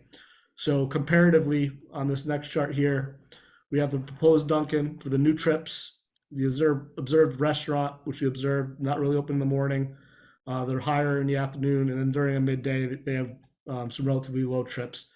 But in terms of operations, we're not looking at a significant number of new trips generated by this project. So we did the entire traffic study, shows that there's capacity out there at all the intersections, they operate well. We had discussions with Mass DOT in terms of operations and if we would require any type of permits for this project. Their feedback was that since it's a restaurant to a restaurant and the relative number of new trips is a small change, that we don't even require any change in access permit for this project. They were happy with the project. They were, the numbers we gave them were well received and they're going to work pretty well in the area. We also, working with Bowler, came up with the garbage truck coming in, backing up to the facility and then going out. This will be a managed activity that'll be on an off-peak hour. So they'll be able to come in, get the trash, and then adequately get out of the site. So there's that one. We also looked at the largest delivery vehicle that they would use for the site, WB50, again, managed activity. This would probably be really early in the morning. They would come in, stage, wheel everything in. They could back up and then go back out to Route 2, either west or east. And with the parking spaces in here, we did also look at the condition. If the spaces in the back were full, how would somebody turn around? So the recommendation was a spot in the back here to hatch it out, allow somebody to come in, use that space to turn around and exit the site. What it'll also do is it'll accommodate movements from some of these spaces in the back where you can back into that spot and then turn around and exit the site going forward out of the site. So as a matter of convenience, we kind of lost that one spot. We're down to 18, satisfies the zoning requirement of 17. So we have sufficient parking. It was indicated by the attorney. There is a waiver for the one tandem space, which will be used and dedicated to employee use at the facility. We'll go ahead and hand it over to Jason. He's going to go into, I think, some architectural kind of renderings and the internal layout of what this thing is going to look like.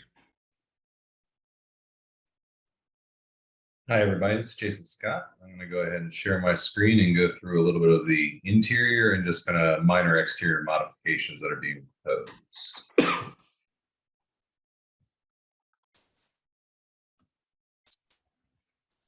All right. So if everyone can see it, majority of the interior of the building is going to be fully renovated and remodeled. New ADA compliant restrooms going in, a new vestibule going out on the front. This area in red is the seasonal outdoor patio area that we were talking about.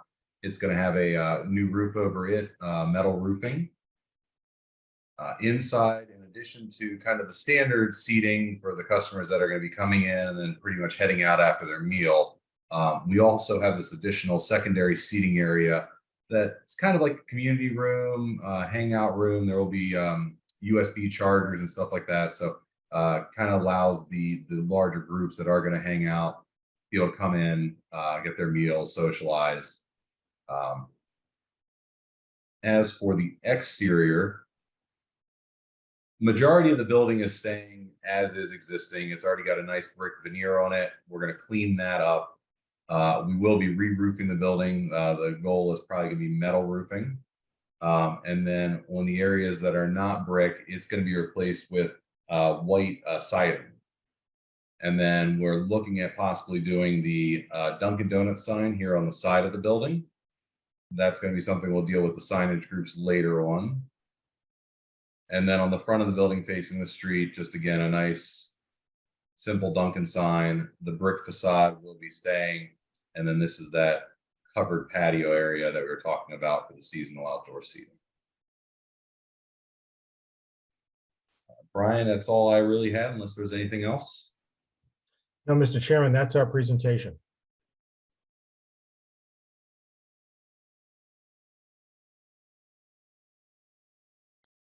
All right, thank you for that.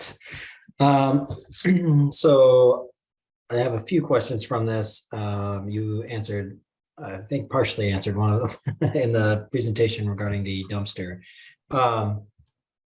So obviously, you know, if you're looking at the site from really anywhere as you approach it, if you're moving the dumpster to where you're moving it, it's sort of a prominent visual feature. So two questions. Can you just walk us through the decision to move it from where it currently is, which is sort of hidden behind the building, to off to the right-hand side.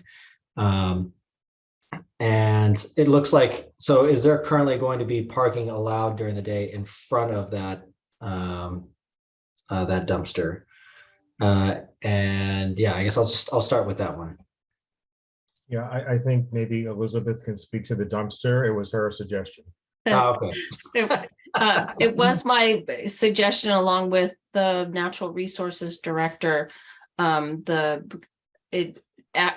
the current location is closer to the wetland buffer than the proposed location.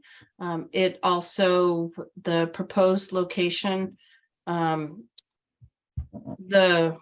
there's an existing shed there that would be also removed. And also the existing location, as far as the maneuvers that a trash truck has to make, is also significantly more than where the current, where the proposed location is. And we talked about having those spaces that are directly in front of the dumpster, the two tandem spaces, and the additional space be signed as employee only parking, so that it does not create an issue. But generally, in conversations with the natural resources director, we felt that it was just a preferred location. So I do believe that applicant is, if you want to address the fencing and screening that's going around that dumpster. Yeah, so 6 foot high board on board fence with gates. So I think a similar example would be the dumpsters at Millbrook Terry. They have, it's also a board on board fence with board, gates in front. Yeah. Okay. I'd also just like to add, there's one pickup a week, and it'll be done early in the morning.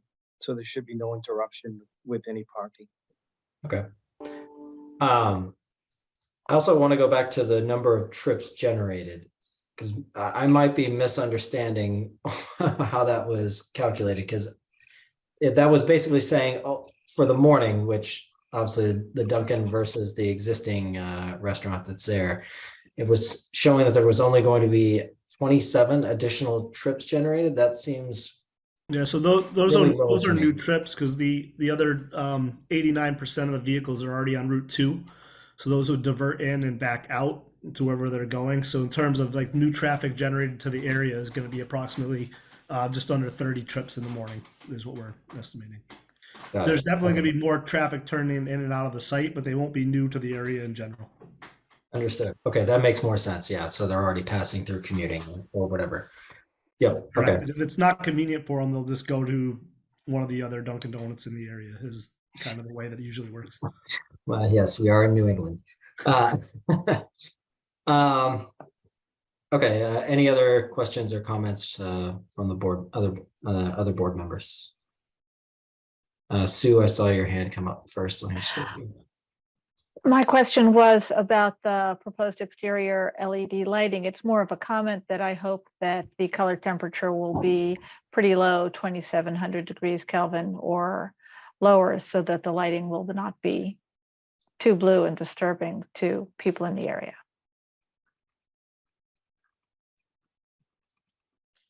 Thank you. Linda. Just had a question. I didn't see it anywhere in your materials. What are you intending your hours of operation to be? Mark? Yeah, we typically open around 4:30 a.m. and close by 9 p.m. Which, for this site, my wife and I live literally down the street, so we commute to and from through that rotary all day long. And what's nice about this location is the traffic it's actually on the PM side of the road, so it'll work much better having opposite traffic patterns than what you have there today. I'm sorry, can you explain that again? Right, so it's on the proposed is on the PM side of the road, not the AM side. So when you're in front of that building at 3 PM, there's bumper to bumper traffic. So Right. our business is predominantly in the morning. So it's actually going to help the flow of that street. Now, not having a restaurant there when I you see have what you're all of saying. that traffic. Okay. Okay, thank you. That's helpful. Thanks.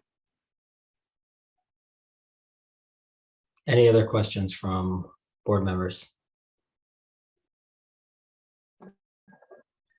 I was just trying to look on Google Maps really quick. I find the roads. I was just thinking about that. I mean, it'll be the opposite way of traffic, which is a good thing, but like if everybody that's driving in sees a Dunkin' on their left and wants to turn left, I was just trying to see on Google Maps if there was like a middle turning area to turn left, or will this be causing issues with people trying to turn left into Dunkin' with the rest of the world trying to go straight? I can There's a answer light. that. There's a light The up site there. itself is on Elm Street. So Oh, there's a light there. Oh, you can okay. use the traffic light at Elm Street. It has a storage lane that can hold the storage of vehicles that we're expecting to go in, and then use the traffic light to go make the left back out to continue eastbound. Got it. Okay. Andrew. Sorry, my frame of reference right now is the Asian Gourmet. So is the reason that the perpendicular spots on the paparazzi side are going away is because the porch is now coming out further, so there's not enough space? I'm thinking about how tight that lot is now on that side of the building, so I'm just curious how it's why it seems like spaces are being removed over there if there's going to be more parking or a parking crunch of some sort. And it's probably explained by the porch. I'm having trouble visualizing how far out it comes. Eric, could you help us with that? Yeah, absolutely. I'll reshare the screen here.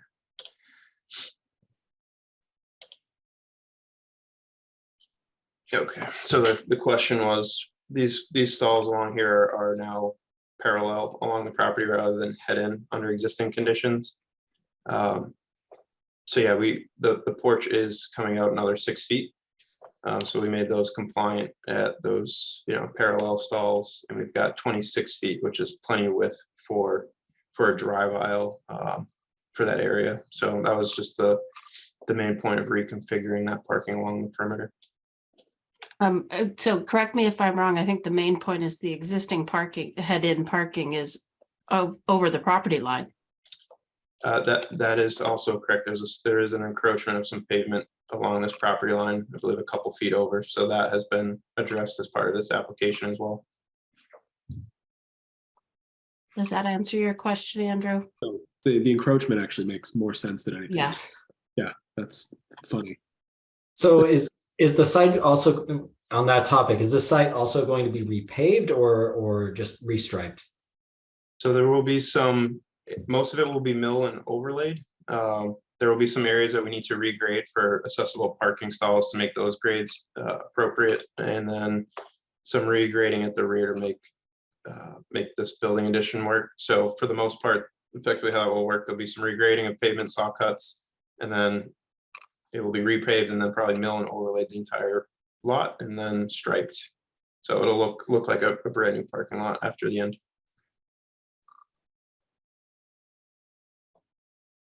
Okay.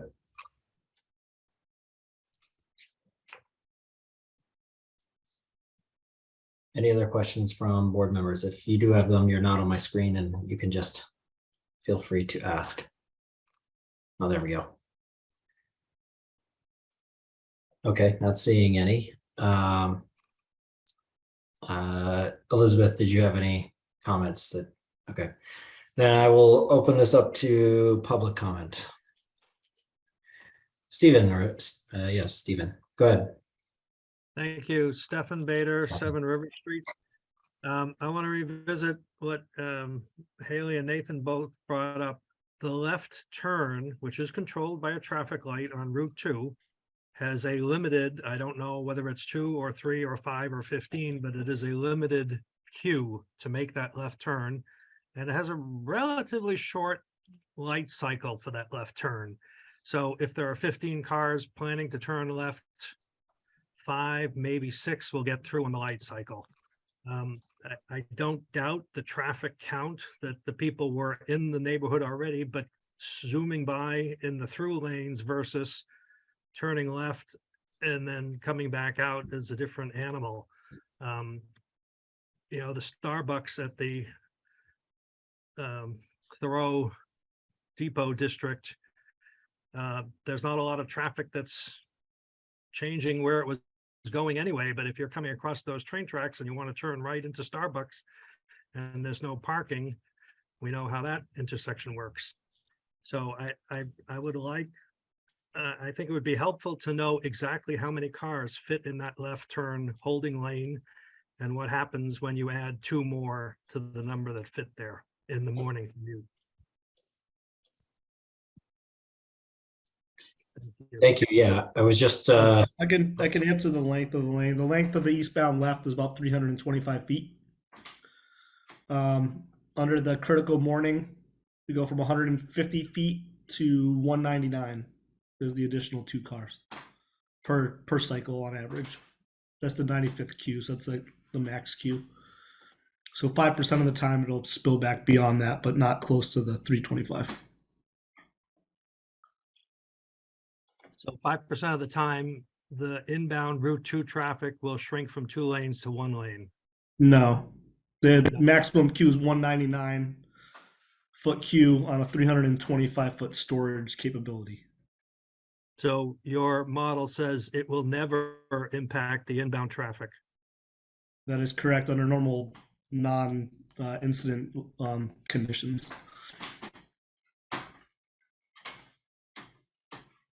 Okay, we'll see, won't we? Thank you.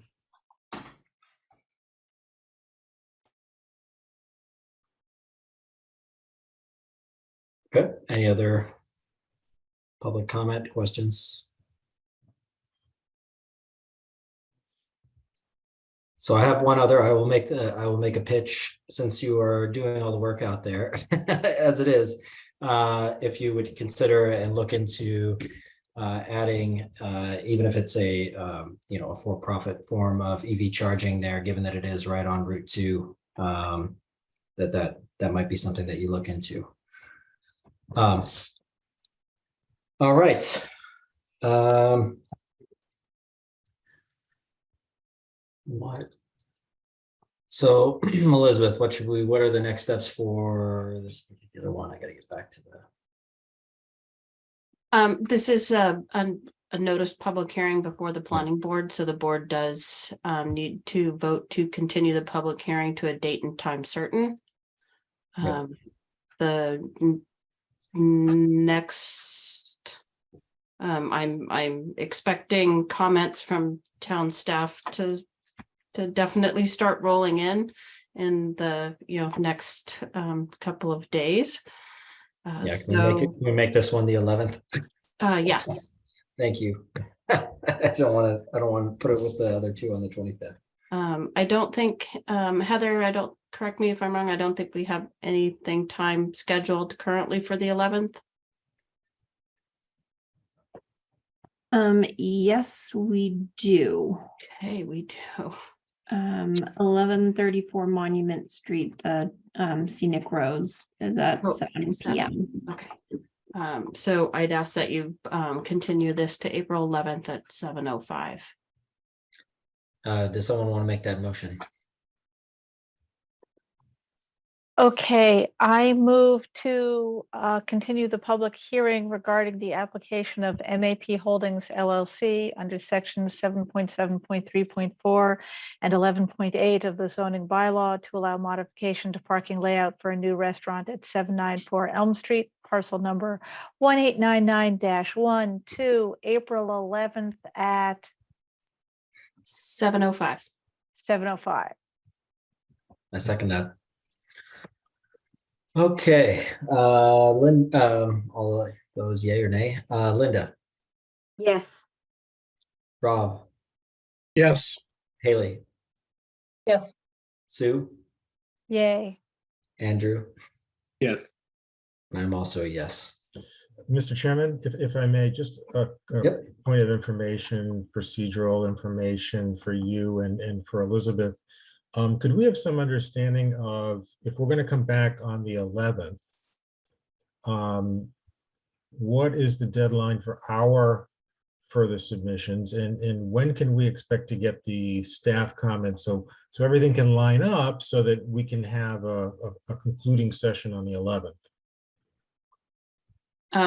So I cannot tell you when all staff comments come in. I have requested that they come in, so often I am herding cats and they come in when I get them. So I am expecting them over the next few days. The board and I generally do not have hard and fast deadlines because based on town staff comments, some of the information you provide can be fairly quick and simple. Some of the information you provide may be more in depth that has to go back to town staff for review. So it's a fluid process that we allow, and the minute I get a letter, it gets sent on to you for you to address. And the minute you submit comments back, they get passed on to town staff. If things take a little bit longer, then on April 11th, you can request a continuance to the 25th, or we can address issues that have come up. It really, we keep it as a more fluid process and work with the applicant and town staff and the board. That's helpful, Elizabeth. Thank you. It's a little Yeah. bit different than the NRC's method of operation, so it's good to understand that. And I just wanted to sort of express out loud that we do not own the site. Map Holding does not own the site. It is under a purchase agreement, which does not extend forever. So we'll be grateful if we can get the staff comments sooner rather than later and get right back to you. Thank you very much. Great. All right, thank you. And we'll see you back here on the 11th. Thank you. Okay, we've got A&R.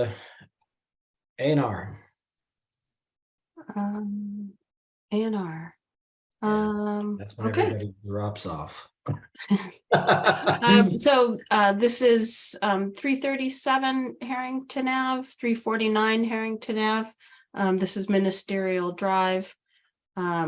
Lot 2. This is parcel A, is being conveyed from lot 2 to lot 1. So it is a conveyance that changes the size and the shape of the lots, but does not affect the frontage. The properties are in the, hang on, I can't remember my own. There we go.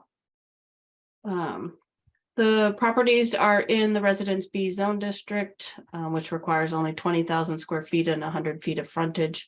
Both of the lots comply with that. So it is, my recommendation is the board move to endorse the plan as approval not required. All right. Are there any questions, comments from board members? Not seeing any. I would be open to someone making a motion to approve this. Sure. I move that the planning board endorse the plan by New England Land Survey, Inc., titled Plan of Land prepared for Nicholas A. and Diana H. Marcantone, Marcantonio and Romaine M. Randall dated February 13th, 2023 as approval not required because the plan is not a subdivision because it shows a proposed conveyance which changes the size and shape of the lots so that every lot shown has the required frontage as required by the Concord zoning bylaw on an adequate public way and authorize the chair, clerk, or town planner to endorse the plan. I'll second it. Thank you, Andrew. All right, Linda, Yes. Rob,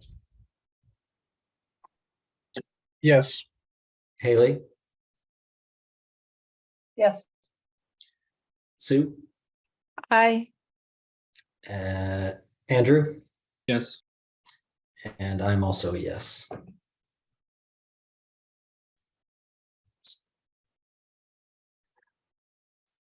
So I'm not sure, I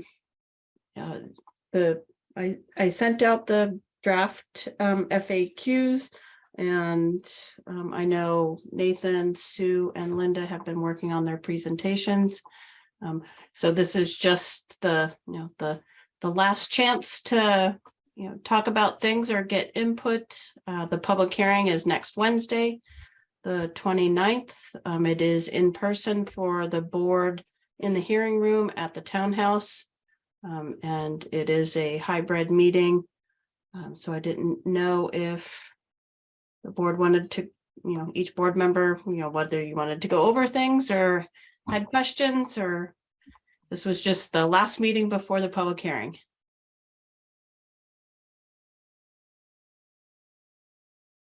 I don't have anything to. We've been over these so many times, and we were supposed to have it 2 weeks ago. So,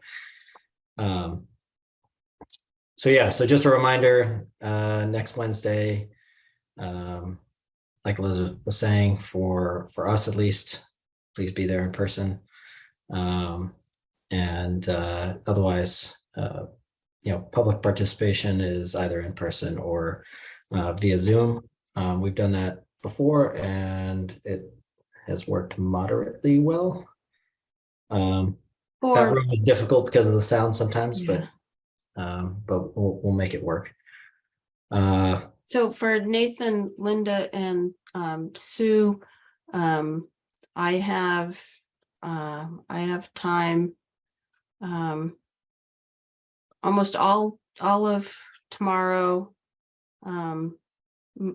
Thursday, I get to work at 6:30 and I have a meeting from 11 to 12 on Thursday, but I'm available Thursday until 3. And then next week, anytime after 9 on Monday. And I have some availability on Tuesday, the 28th. So if you want to come in and we can go over things.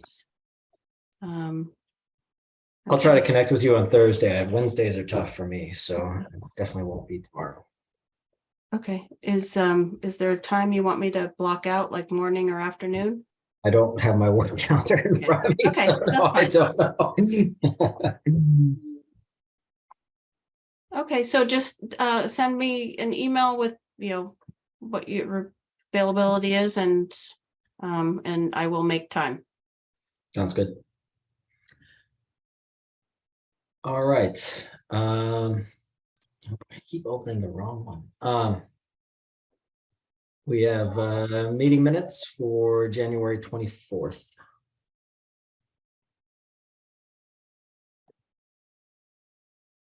I know Sue make- sent in some edits, and then Heather sent the revised minutes back out to the board. Were there any other additional edits or anything from other members? Oh, I sent in today. I found. Yeah, that was a spelling error, so Heather will take care of that one. Very good. Yes. All right. We received that one. So Not seeing any other comments or edits to that, I make a motion that we approve the meeting minutes of January 24th, 2023 as written and as presented to the board. And Second. oh, that sounded like a tie.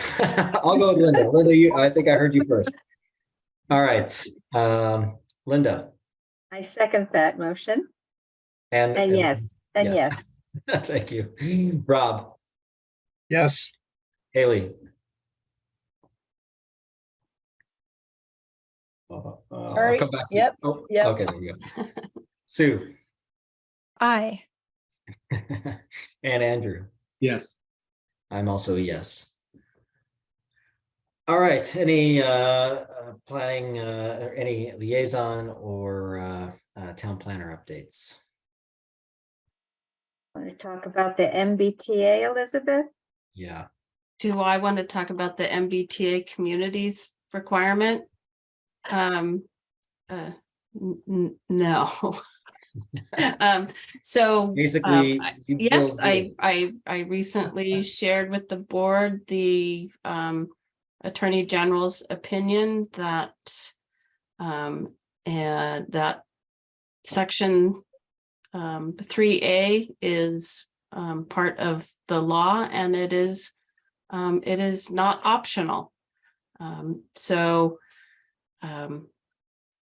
It's I believe it's just a memo the Attorney General sent out given all of the questions that communities are raising. So at this time, based on the direction from the select board, I have received grant funding through the Citizens Housing and Planning Association, and also the Mass Housing Partnership. CHAPA will be assisting the town with community engagement around the MBTA communities requirement, and Mass Housing Partnership. They have contracted with various consultants to work with communities on developing the zoning and completing the GIS compliance model. So we just found out from Mass Housing Partnership that we have been selected to have a consultant assist with that aspect as well. So we just found that out last week. So we're gonna start meeting and move forward based on the action plan that was submitted for compliance. And while I still am not sure how communities are going to make it through an effective community engagement and development of a zoning in time for annual town meeting of 2024. And it may just be a Concord issue, given that our warrant closes the beginning of January for a town meeting in May.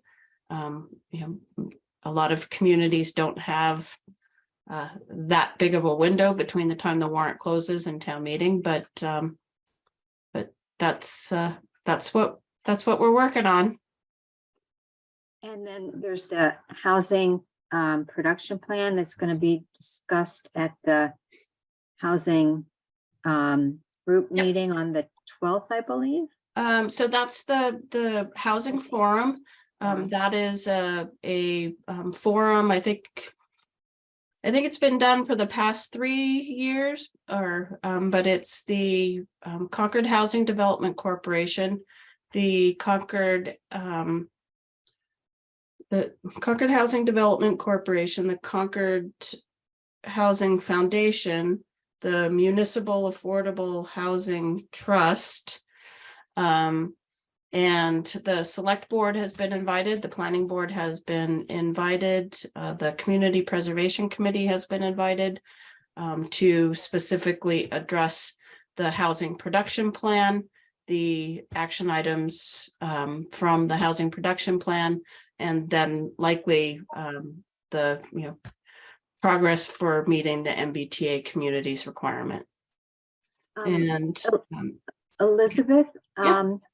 Keith Bergman handed out sort of a abbreviated rubric in terms of responsibilities for the housing production plan. And I think that might be interesting if you could send it out to the planning board members, just to see where we might be looking at the priorities, the responsibilities as the housing groups see for the planning board, and who we would have to be coordinating with in terms of those responsibilities. I found it a good sort of cheat sheet for things to look at.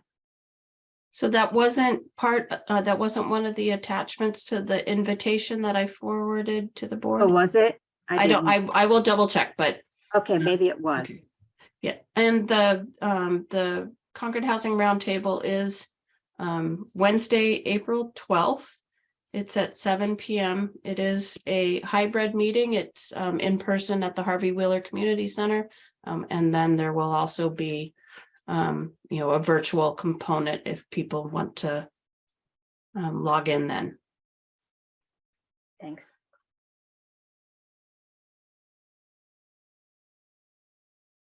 All right. If there are no other liaison reports or anything from town planner. All right. And I think we actually made it through this a little bit faster than I initially thought, given the ones up front. But thank you again to everybody. And we can go ahead and close out this planning board meeting of March 21st, 2023. Thank you very much, everybody. Good night. Thank you. Good night. Good night. Good night.